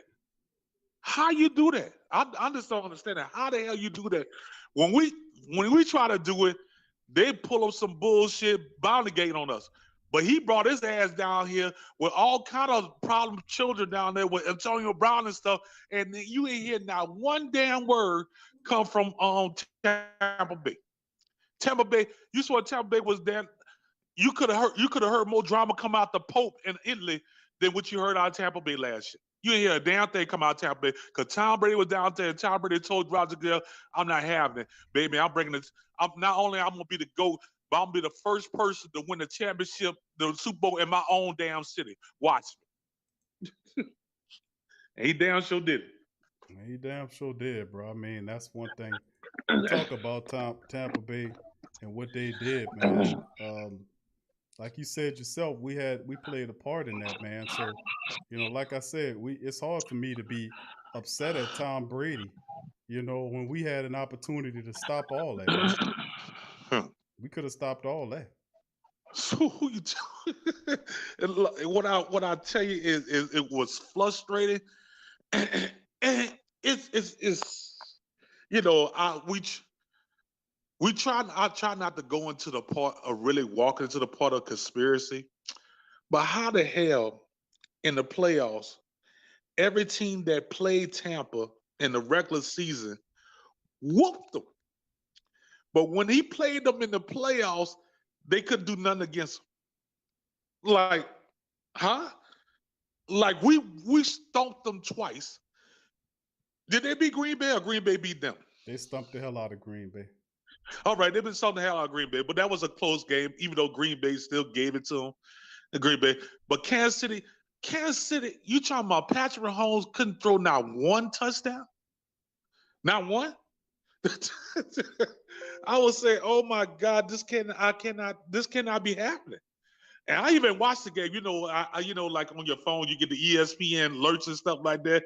And you got everybody, their mama watching on Facebook or Instagram and stuff. So they're posting things on. And everybody posts. I said, "You mean Mahomes ain't scored yet? He got what?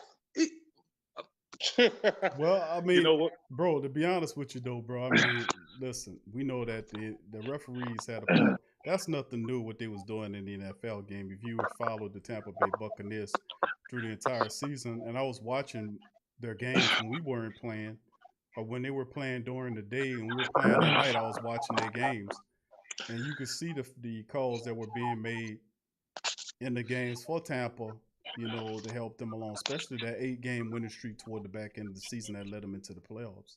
And they That's true. ultimately got it done. So I mean, it's that part about it. But the question is, if he had came here, if Drew Brees would have retired like he was supposed to do last year, and Tom Brady would have came here, would the Saints be holding a championship over their head? I asked that to the Oh, great Saint Think Tank to answer that question. If Tom oh Brady yeah. would have came to New Orleans, would New Orleans be holding the Super Bowl right now?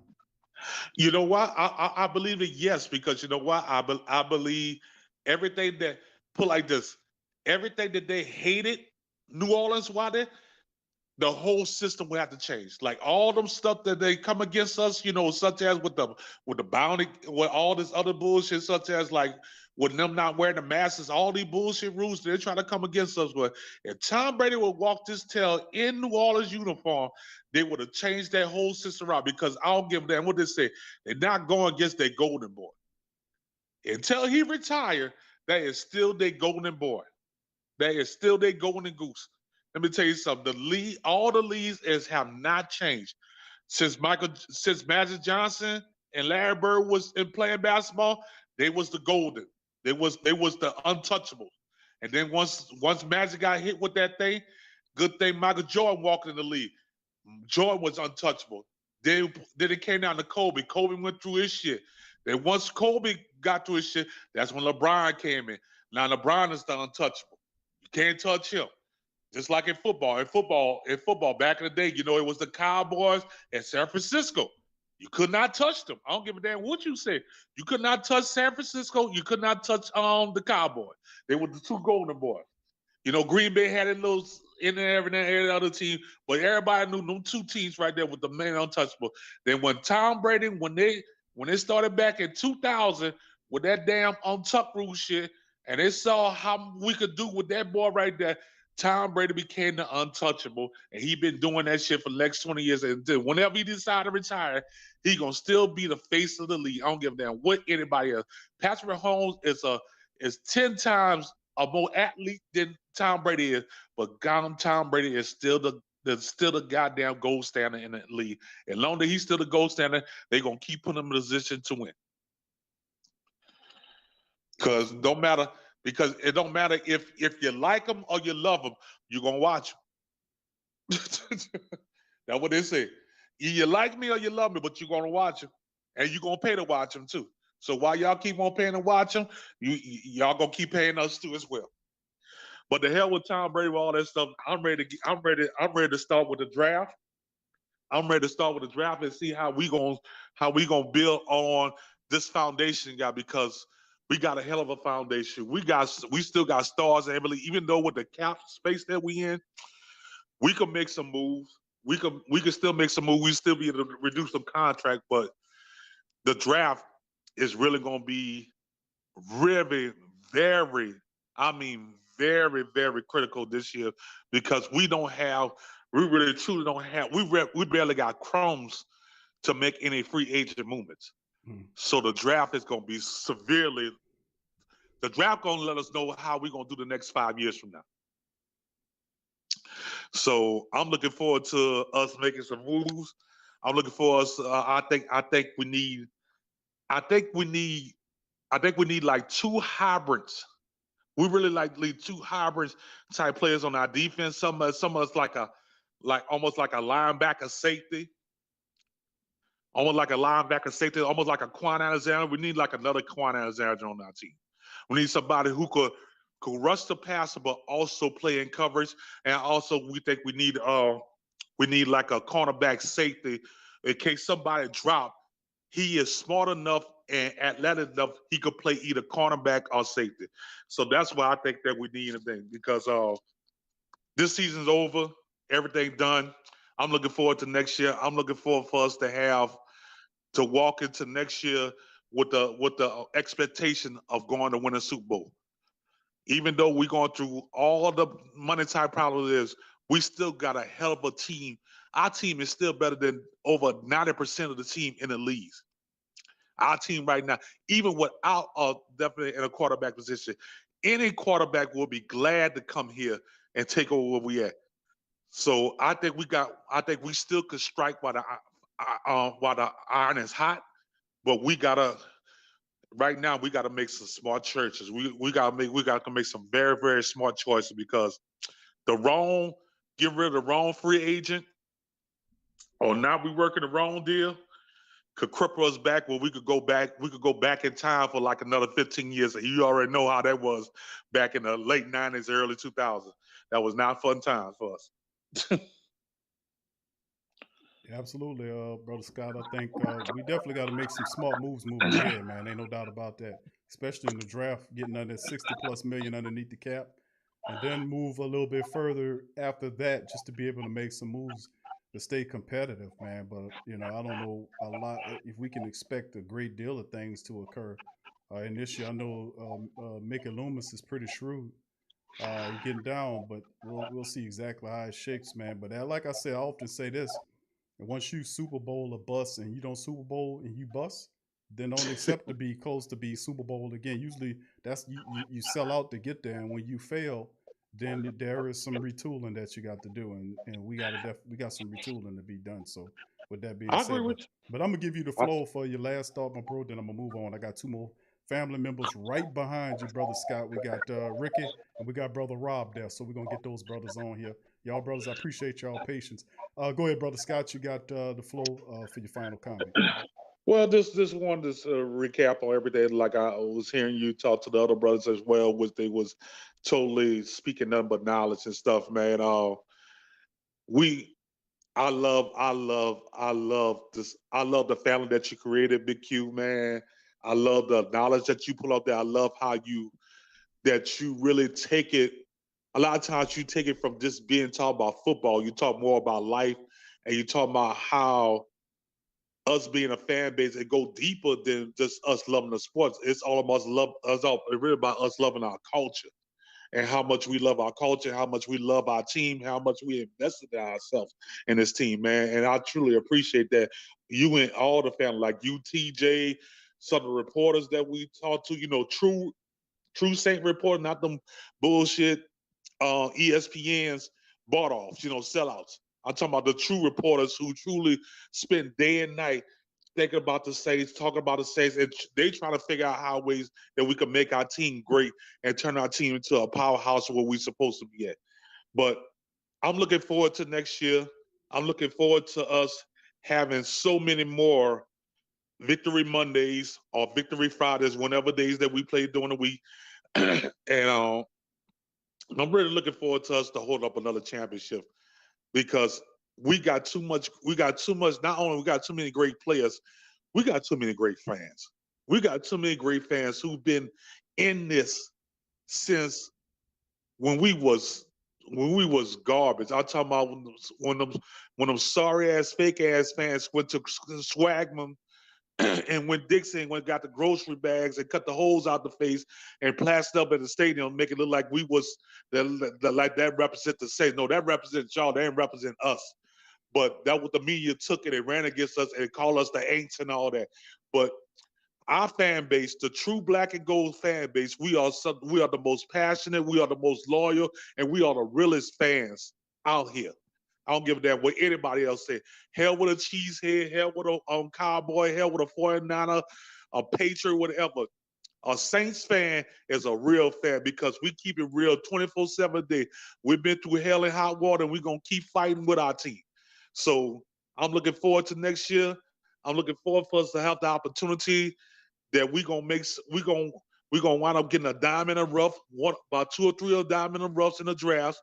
We're gonna make a couple of moves, and we're gonna put ourselves in a position of trying to get to that Super Bowl next year and for the next couple of years. So I'm just looking forward to that. I believe that Jameis Winston is gonna be our quarterback for the next couple of years. I believe that he won it.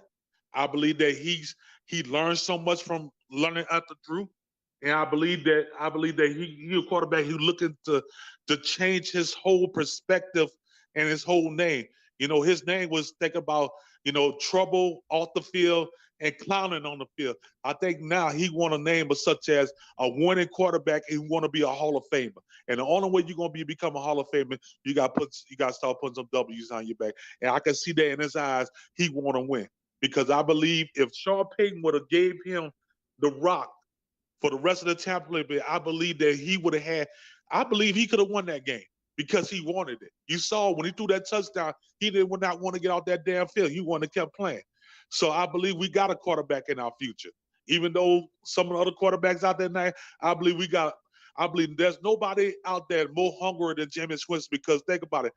For you who was an ex, for you that you was an ex Heisman Trophy winner and an ex number one pick to get to the point where nobody don't want to pay you the bare minimum, that's a humbling pill that you ever had to take, and that made him more hungry than anybody else. And I'd rather have somebody hungry who want to win instead of somebody who just trying to just prove a point so he get a bigger check.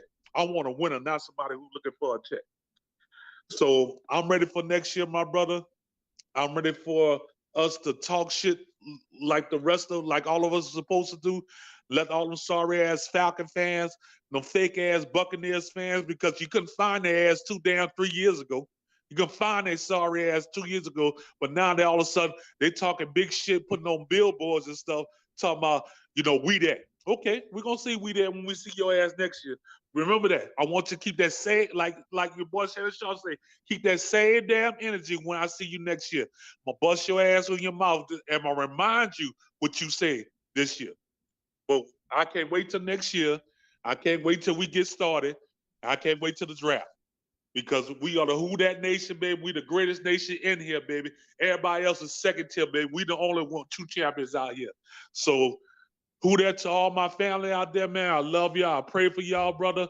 I pray for all my brothers and sisters out there. I truly thank y'all, man. I truly thank you, Big Q, and all your brothers and sisters and all the family out there, man. I truly thank you for all the hard work you do.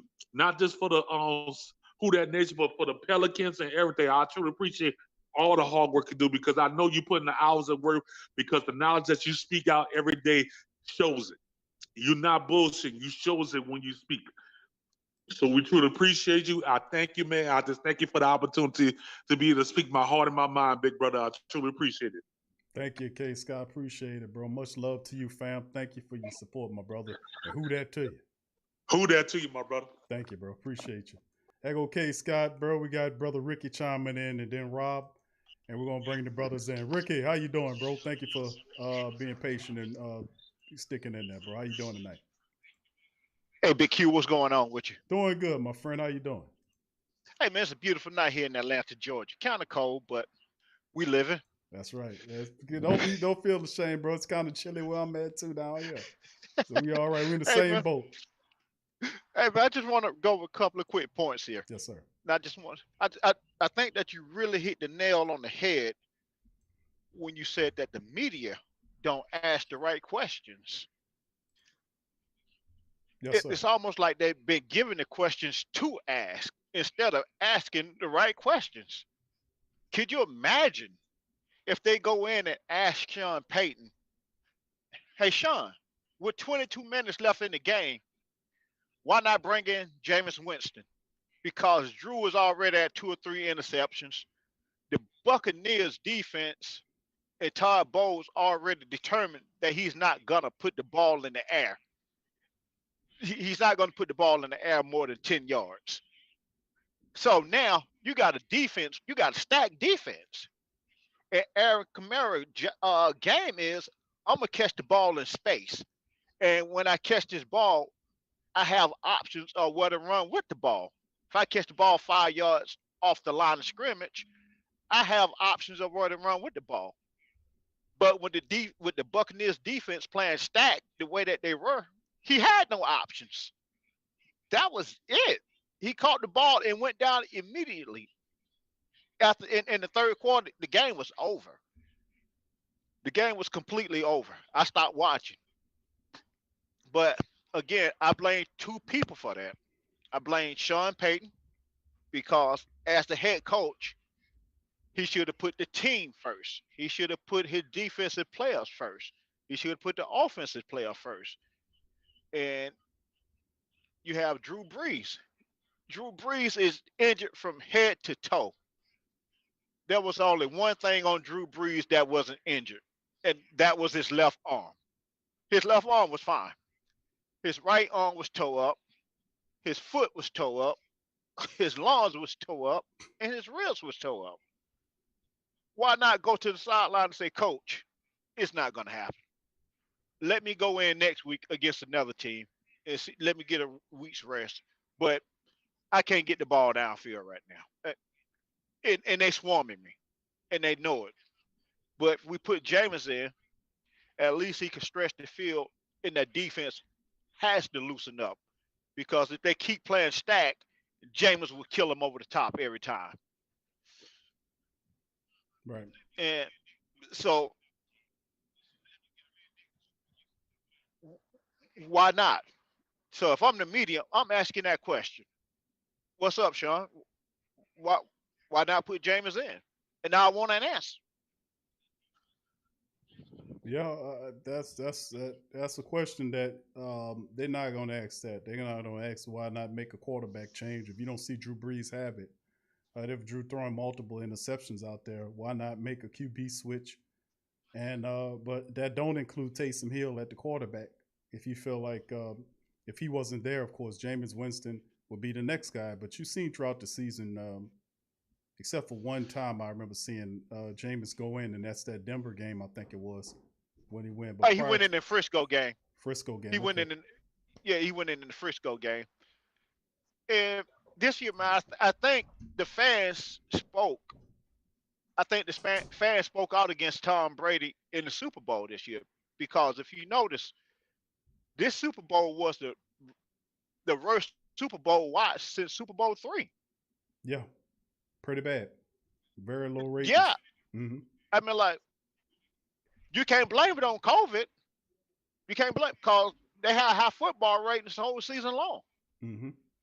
So after that Green Bay game, where the refs decided to hold the flags and swallow the whistles, except for when it was third and fourth with a minute and a half left on the clock with Tom Brady, they decided to give him the first down. Right. And if you notice, I think that call came from upstairs because look at how late that flag came in. That flag came in super late. It like somebody had to make the call, and I think somebody from upstairs called down to the refs on the field. Somebody dropped the flag. We don't care who dropped it, but it has to be dropped.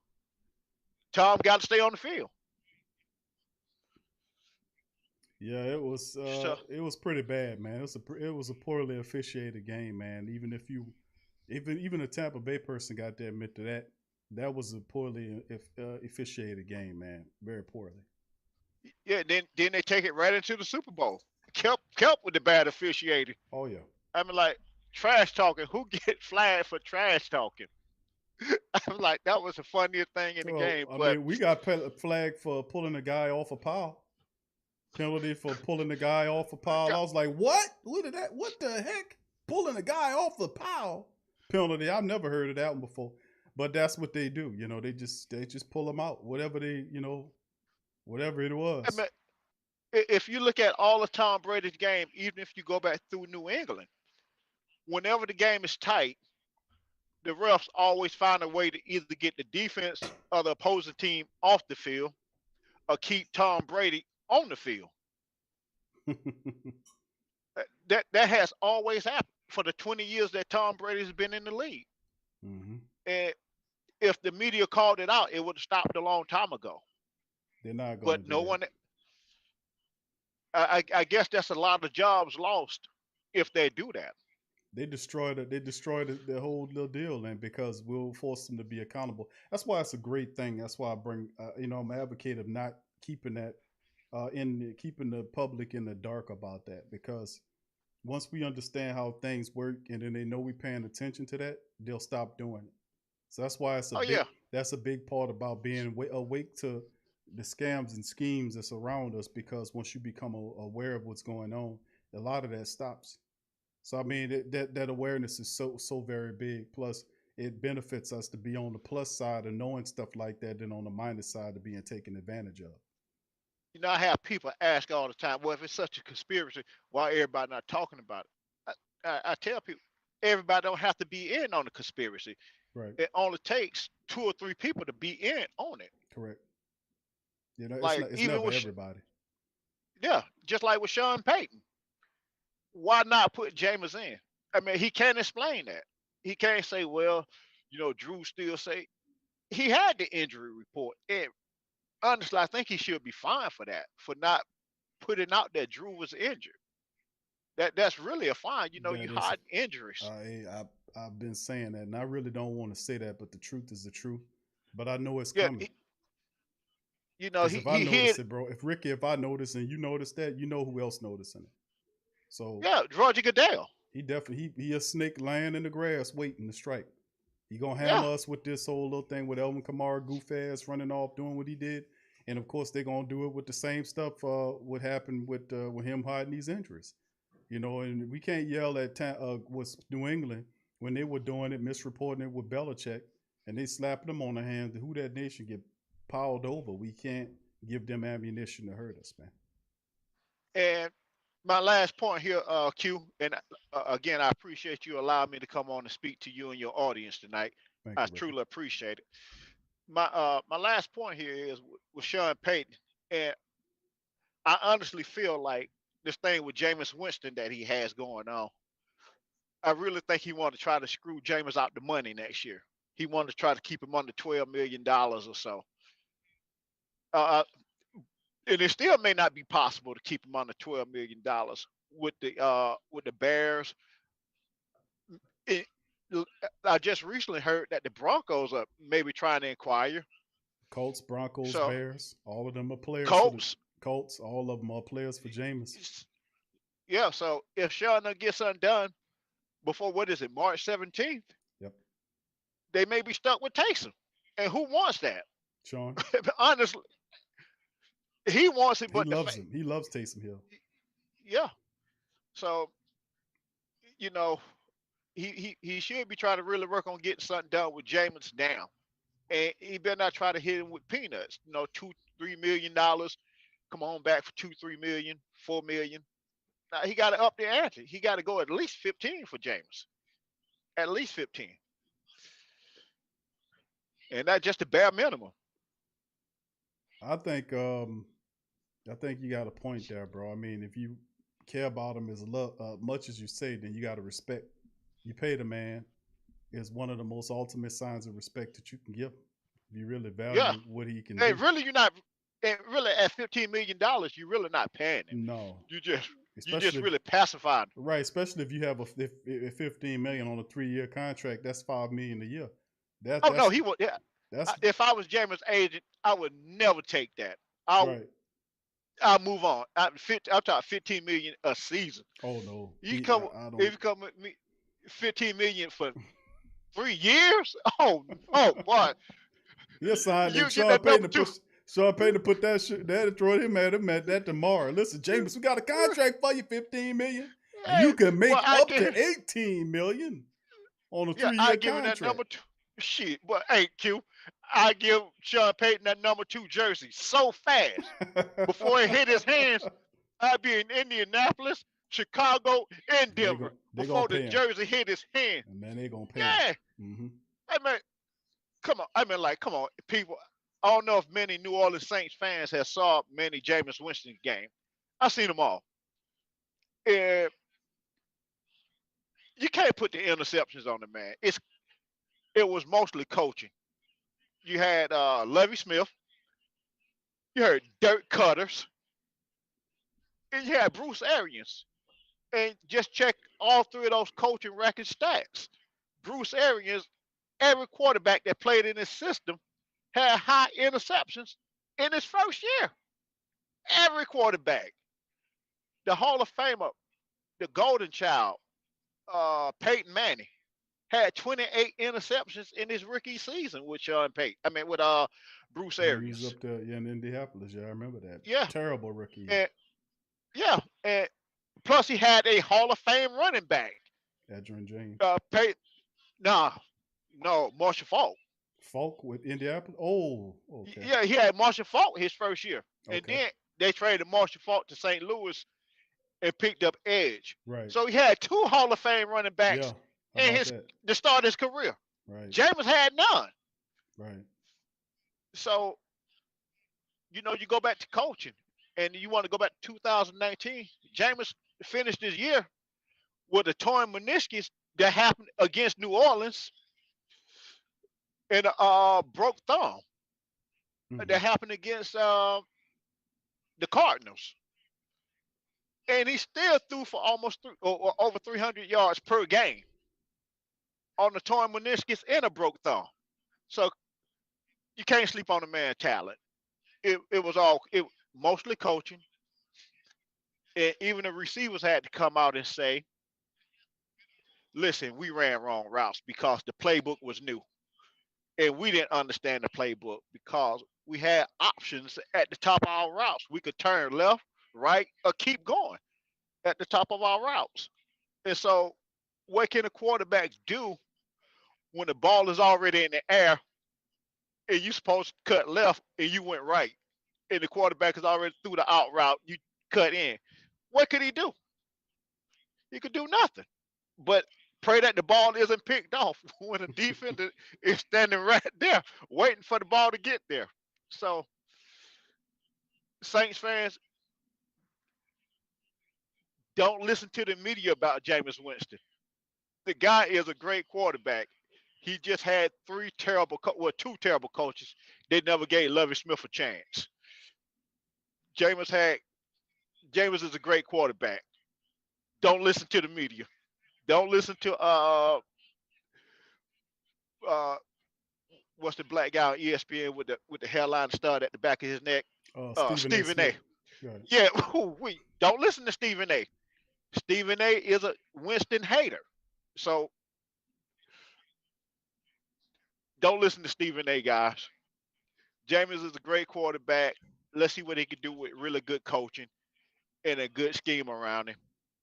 He never played with a good running back where he had the muscle hamster, but he couldn't stay off dope. The muscle hamster couldn't stay off dope. I can't think of the dude's name. And not to mention, in Jameis Winston, 5 years with Tampa Bay, they had seven place kickers. That should tell you something. And outside of that, Q, I just want to say thank you again, man, for allowing me a spot on your platform and to really talk to you. And I donate to your channel every so often too, man, because I like your content. I like your work. You do a great job. You keep the Who That Nation informed. And Yeah. no one can sleep on your channel. Uh, Tell your co-host, the Drew Brees bodyguard, hey man, time for Drew to go, man. It was time for Drew to go. Really, honestly, be honest with you, man, it was time for Drew to go last year. I like I like Drew Brees, and the reason why I like Drew Brees because when he was in San Diego, if Phillip Rivers would have signed this contract right after the draft, Drew Brees just would have got cut. Everybody should know that. If you're a Drew Brees fan, just know that Drew Brees would have got cut if Phillip Rivers would have signed this contract right after the draft. But unfortunately fortunately for Drew, Phillip Rivers signed that contract a week before the regular season started. And they was forced to keep Drew Brees that year, or they wouldn't have had a quarterback. So appreciate everything, Big Q. appreciate you, Ricky. Thank you. And, Great commentary, and, bro. man, and man, you guys have a great night. I appreciate that, man. I try to follow all the teams, man. I try to follow all 32 teams. But man, you got the you got the best show uh on You got the best show on YouTube right now. I think TJ, he's okay. He he he, he he's in there. Then I got a guy down in Tampa that I watch. As a matter of fact, he lives in New Orleans. Broncos Bucko's locker. I like him. Isaiah, I like him too. So, man, you guys do great work and keep up the good work. And I will continue to donate to the channel to keep it going. And man, you guys have a good night and appreciate you for allowing me to spot on your platform. Well, appreciate your support, Ricky. Thank you for your time calling in, brother, and appreciate you for supporting, bro. Who that to you, and you be safe out there, my friend. All right, man. Good night, fellas. Good night, bro. Appreciate you. All right, that was Ricky, man. Great talk. And then when a family member called in by the name of Ricky Jackson and tell you to don't believe the hype on Jameis when they're talking about Jameis Winston, you gotta gotta listen to that, man. You gotta listen to Ricky. All right, we bringing in our last family member, Rob. Welcome to the show, bro. Appreciate you being very patient, my friend. Welcome on in, bro. What's on your mind tonight, my friend? What's going on with you, man? Good evening, bro. Good evening to you, my brother. How you feeling? Hey, when I first joined in, you were already in progress. What did you say Randall Cunningham mentioned about the Super Bowl? Because I missed that. What Randall Cunningham said? I thought one of the callers was saying that Randall Cunningham and other players had came out. What's the running back from Kansas City, the retired cat? Larry Johnson. I remember Larry Johnson's statements, but I thought that the caller had referenced that Randall Cunningham had also said something about it being fixed, and I just wasn't aware of anything. Maybe I just misheard the cat. No, I didn't hear that. He said that, Rob. Okay. I'm looking it up as we speak to make sure, bro. But I probably just misheard him, so I'll stand corrected on that. Man, Q, I was waiting earlier, then I got off, but the caller who called in before Ricky. The dude said something that made me say, I got to get back on here just to see if I can get in. It sounded like he said Drew Brees is a very, very unselfish. I thought he said that, and I was like, man, I must have had more Hennessy in this coffee than I thought. Because I know he didn't say that about Drew Brees. And so, Q, you tell me, did he say that? Because you were sitting looking normal. I tried to read your face to see, nah, he couldn't have said that because Q looked normal. So he didn't say that, right, Q? Well, a lot of people feel that way, though, bro. A lot of people think that Drew is not a selfish dude, bro. A lot of people feel that way, bro. I mean, I know, hey, Rob, we everywhere with it. That's why I was saying, like, I had to call a lot of that out about, like, we're dealing with the Drew Brees, taking people saying, like, because I read the article about it, and the writer mentioned in the article about Drew taking the pay cut. And I was like, well, that's not really, with him doing what he did, the restructuring, is not a cut in pay. That's him shifting the money from one area to this area as opposed to them getting it on that end, he getting it up front so they could take it off the books now. So it's not like you taking a reduction in pay now. Now, to give him credit, the entire summation of Drew's time down here, he didn't take a reduction in pay until he signed the last deal when he put up for $25 million.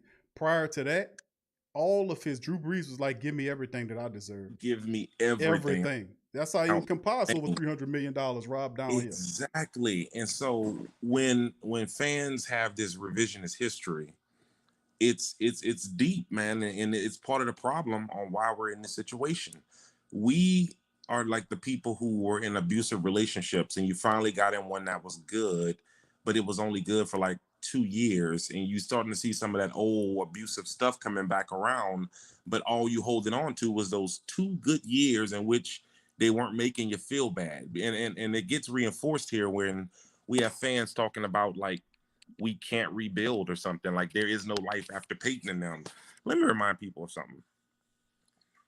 Haslett actually beat the defending Super Bowl champs with Aaron Brooks. We beat them in the playoffs, the defending Super Bowl champs, the Rams. That's good, y'all. We were on a way to becoming successful.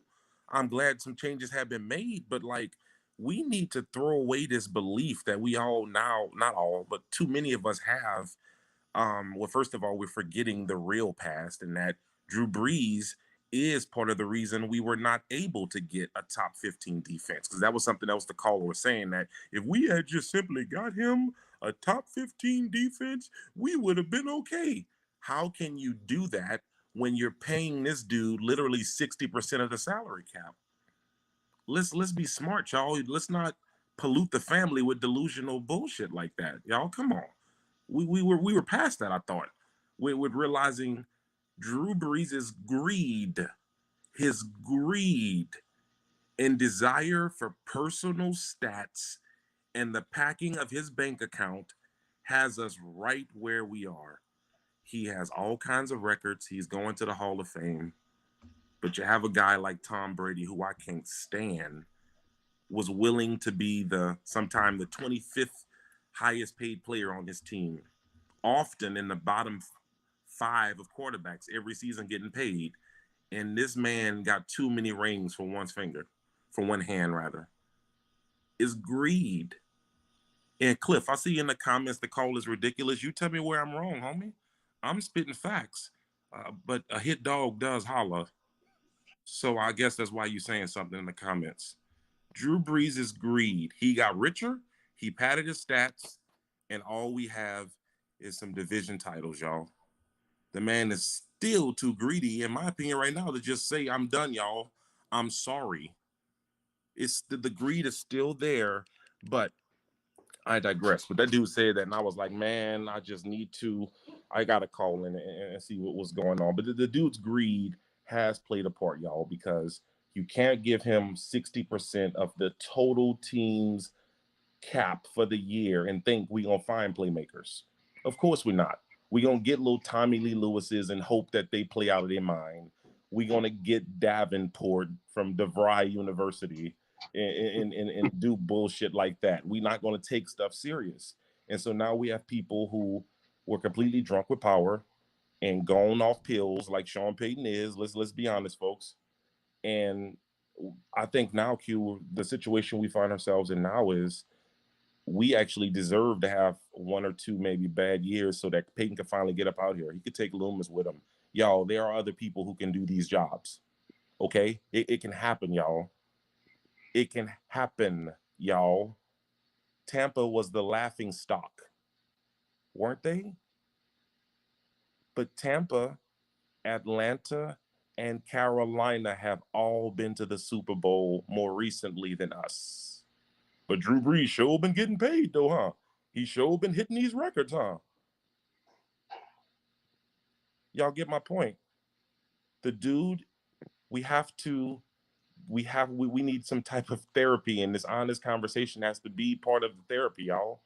They are now officially part of the problem. It's part of the problem. It is part of the problem. So I'm looking at a scenario in which maybe it'll be just dessert, where Drew officially retires, Jameis gets the money he deserves elsewhere, and this fake Steve Young has to go out there, and you're gonna see what that officially this dude has lost his mind. I'm talking about Sean Payton, and they should all be gone. Maybe we need to win 5 games, y'all, 2 years in a row. Maybe that has to happen now, because for it to not happen is prolonging the inevitable. And I'll end with this, y'all. And I say this because this is some real stuff. I am a cancer survivor. I would not be talking to you guys if I didn't take serious steps to first accept that I had the cancer and then fight like hell to become a survivor. We still got people acting like that there is no cancer that's going on right now. And this thing has been past metastasized. We're past the point now where just surgery is going to be enough. We're going to have to do some chemo. We're going to have to do some radiation.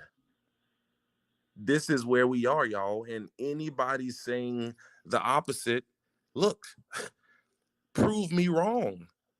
How have we gotten better? Drew got richer. He got personal records.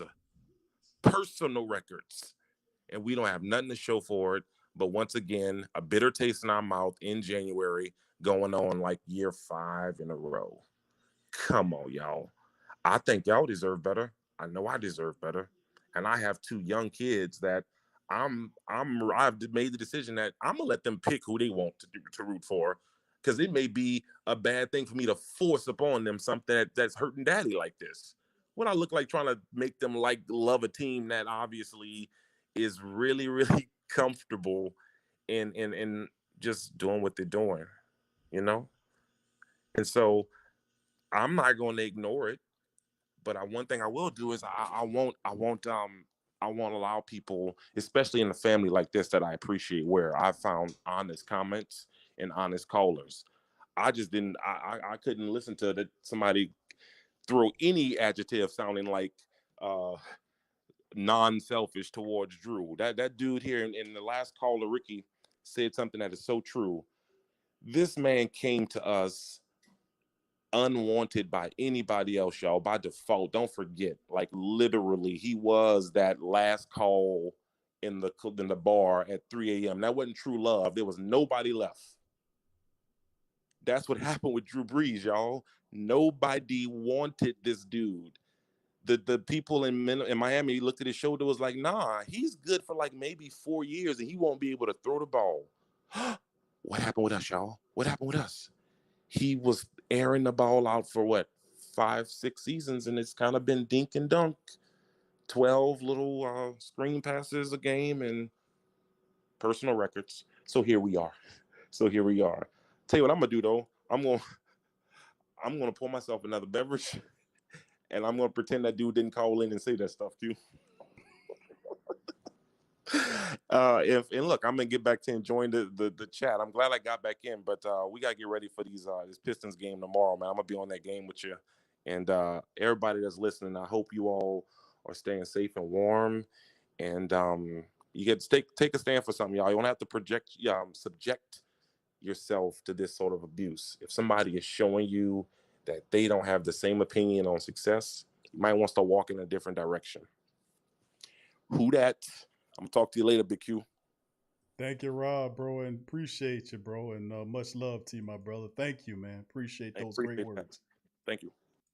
That's Rob, man. Boy, that was something else, man. And every time Rob stopped by, bro, let me tell you something. Rob is a super smart dude, man. Rob shows up. Rob's also a Pelican man. He loves the Pelicans like I do. And he's on the Pelican post game report, dropping knowledge. And Rob's a deep dude, man. And I got to give Rob a shout out. Cancer survivor, all my cancer survivors out there.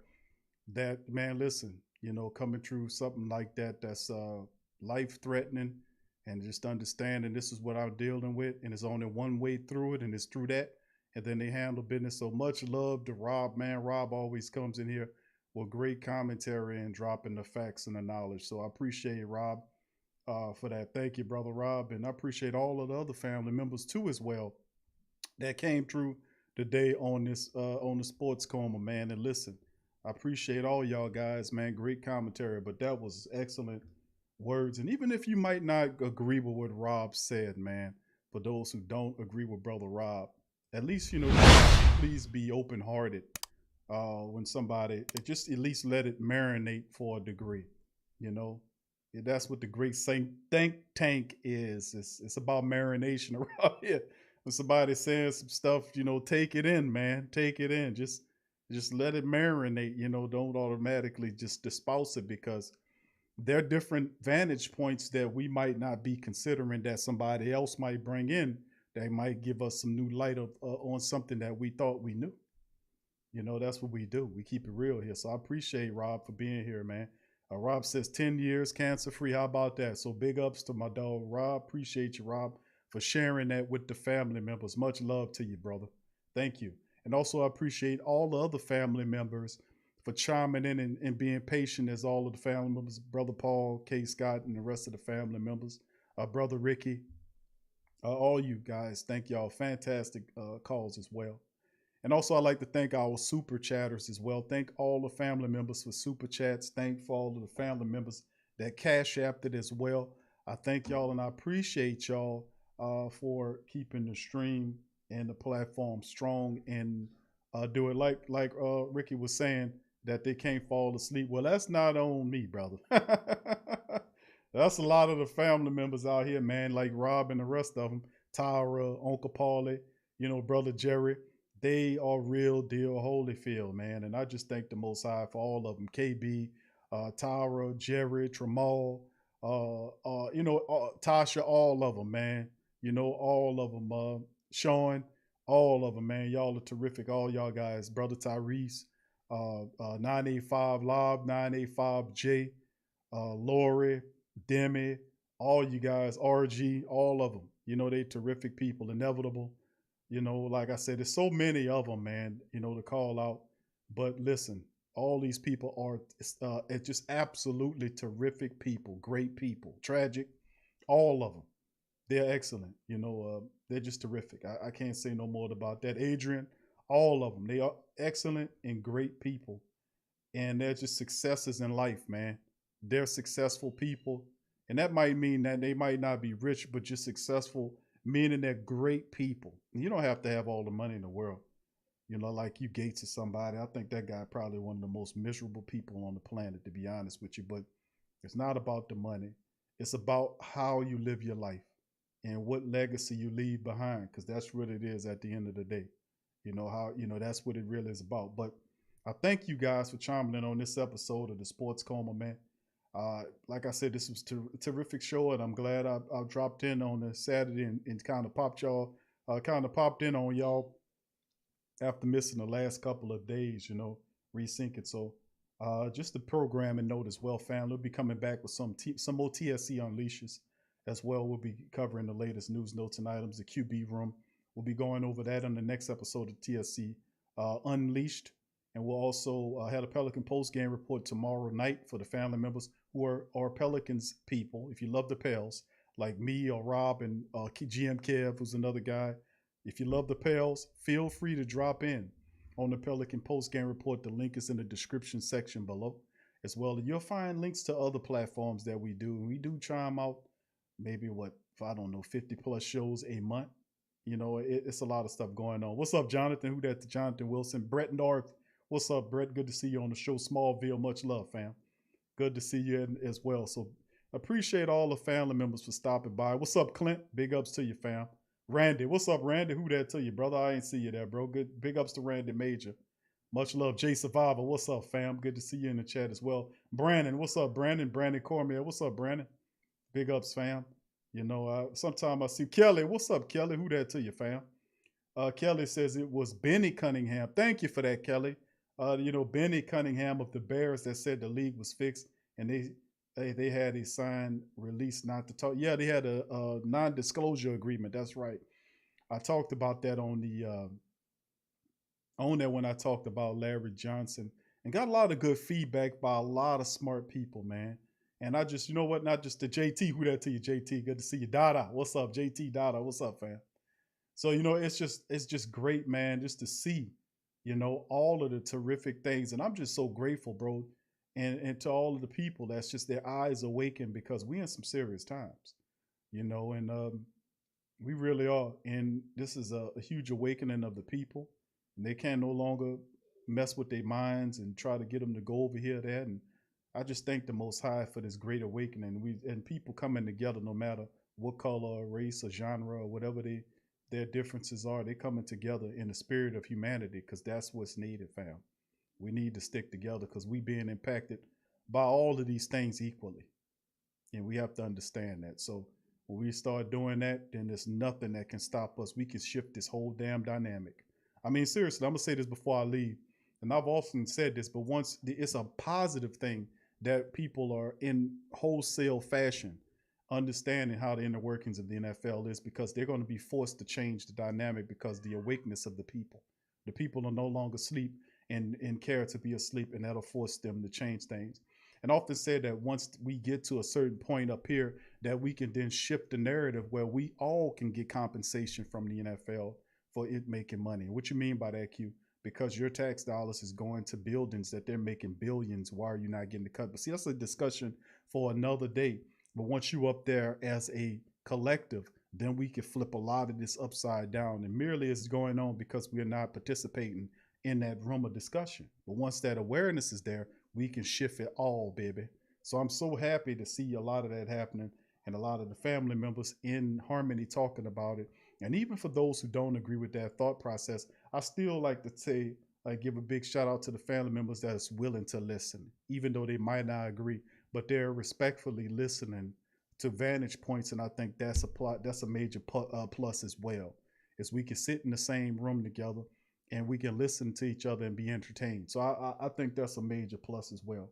But that's going to do it for the show today. I thank y'all for chiming in on this edition of TSC called Nick Easton Release and More Saints News. We covered that earlier in the show before we open up the phone lines.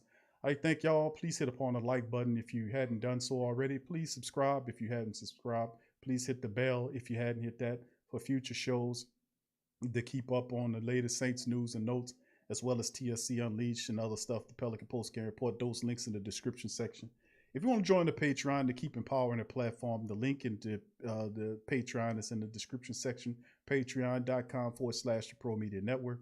And if you go on there, there's unlocked content, over 40 shows of TSC Q&A Live is a show that we do only on Patreon every Tuesday. Also, also On Q with Big Q, our news show that we do exclusively to Patreon, is also available there as well. And we're going to start firing up that this week and coming up with new episodes of On Q with Big Q, covering all the latest, really not entertainment stuff, but like the serious stuff. That's also available. So if you want to be a part of that, join patreon.com/the Pro Media Network. You can sign up for as cheap as $1 a month. That's $12 a year. $1 a month, $12 a year. And that goes a long way to helping out the platform, family. It really does. And keeps doing this, and we can be able to keep up great content like this and other things, because it funds not only this, but a lot of other stuff that we do. We do LSU Tiger Talk, Pelican Talk, Boxing Talk, 40, 50 something shows a month.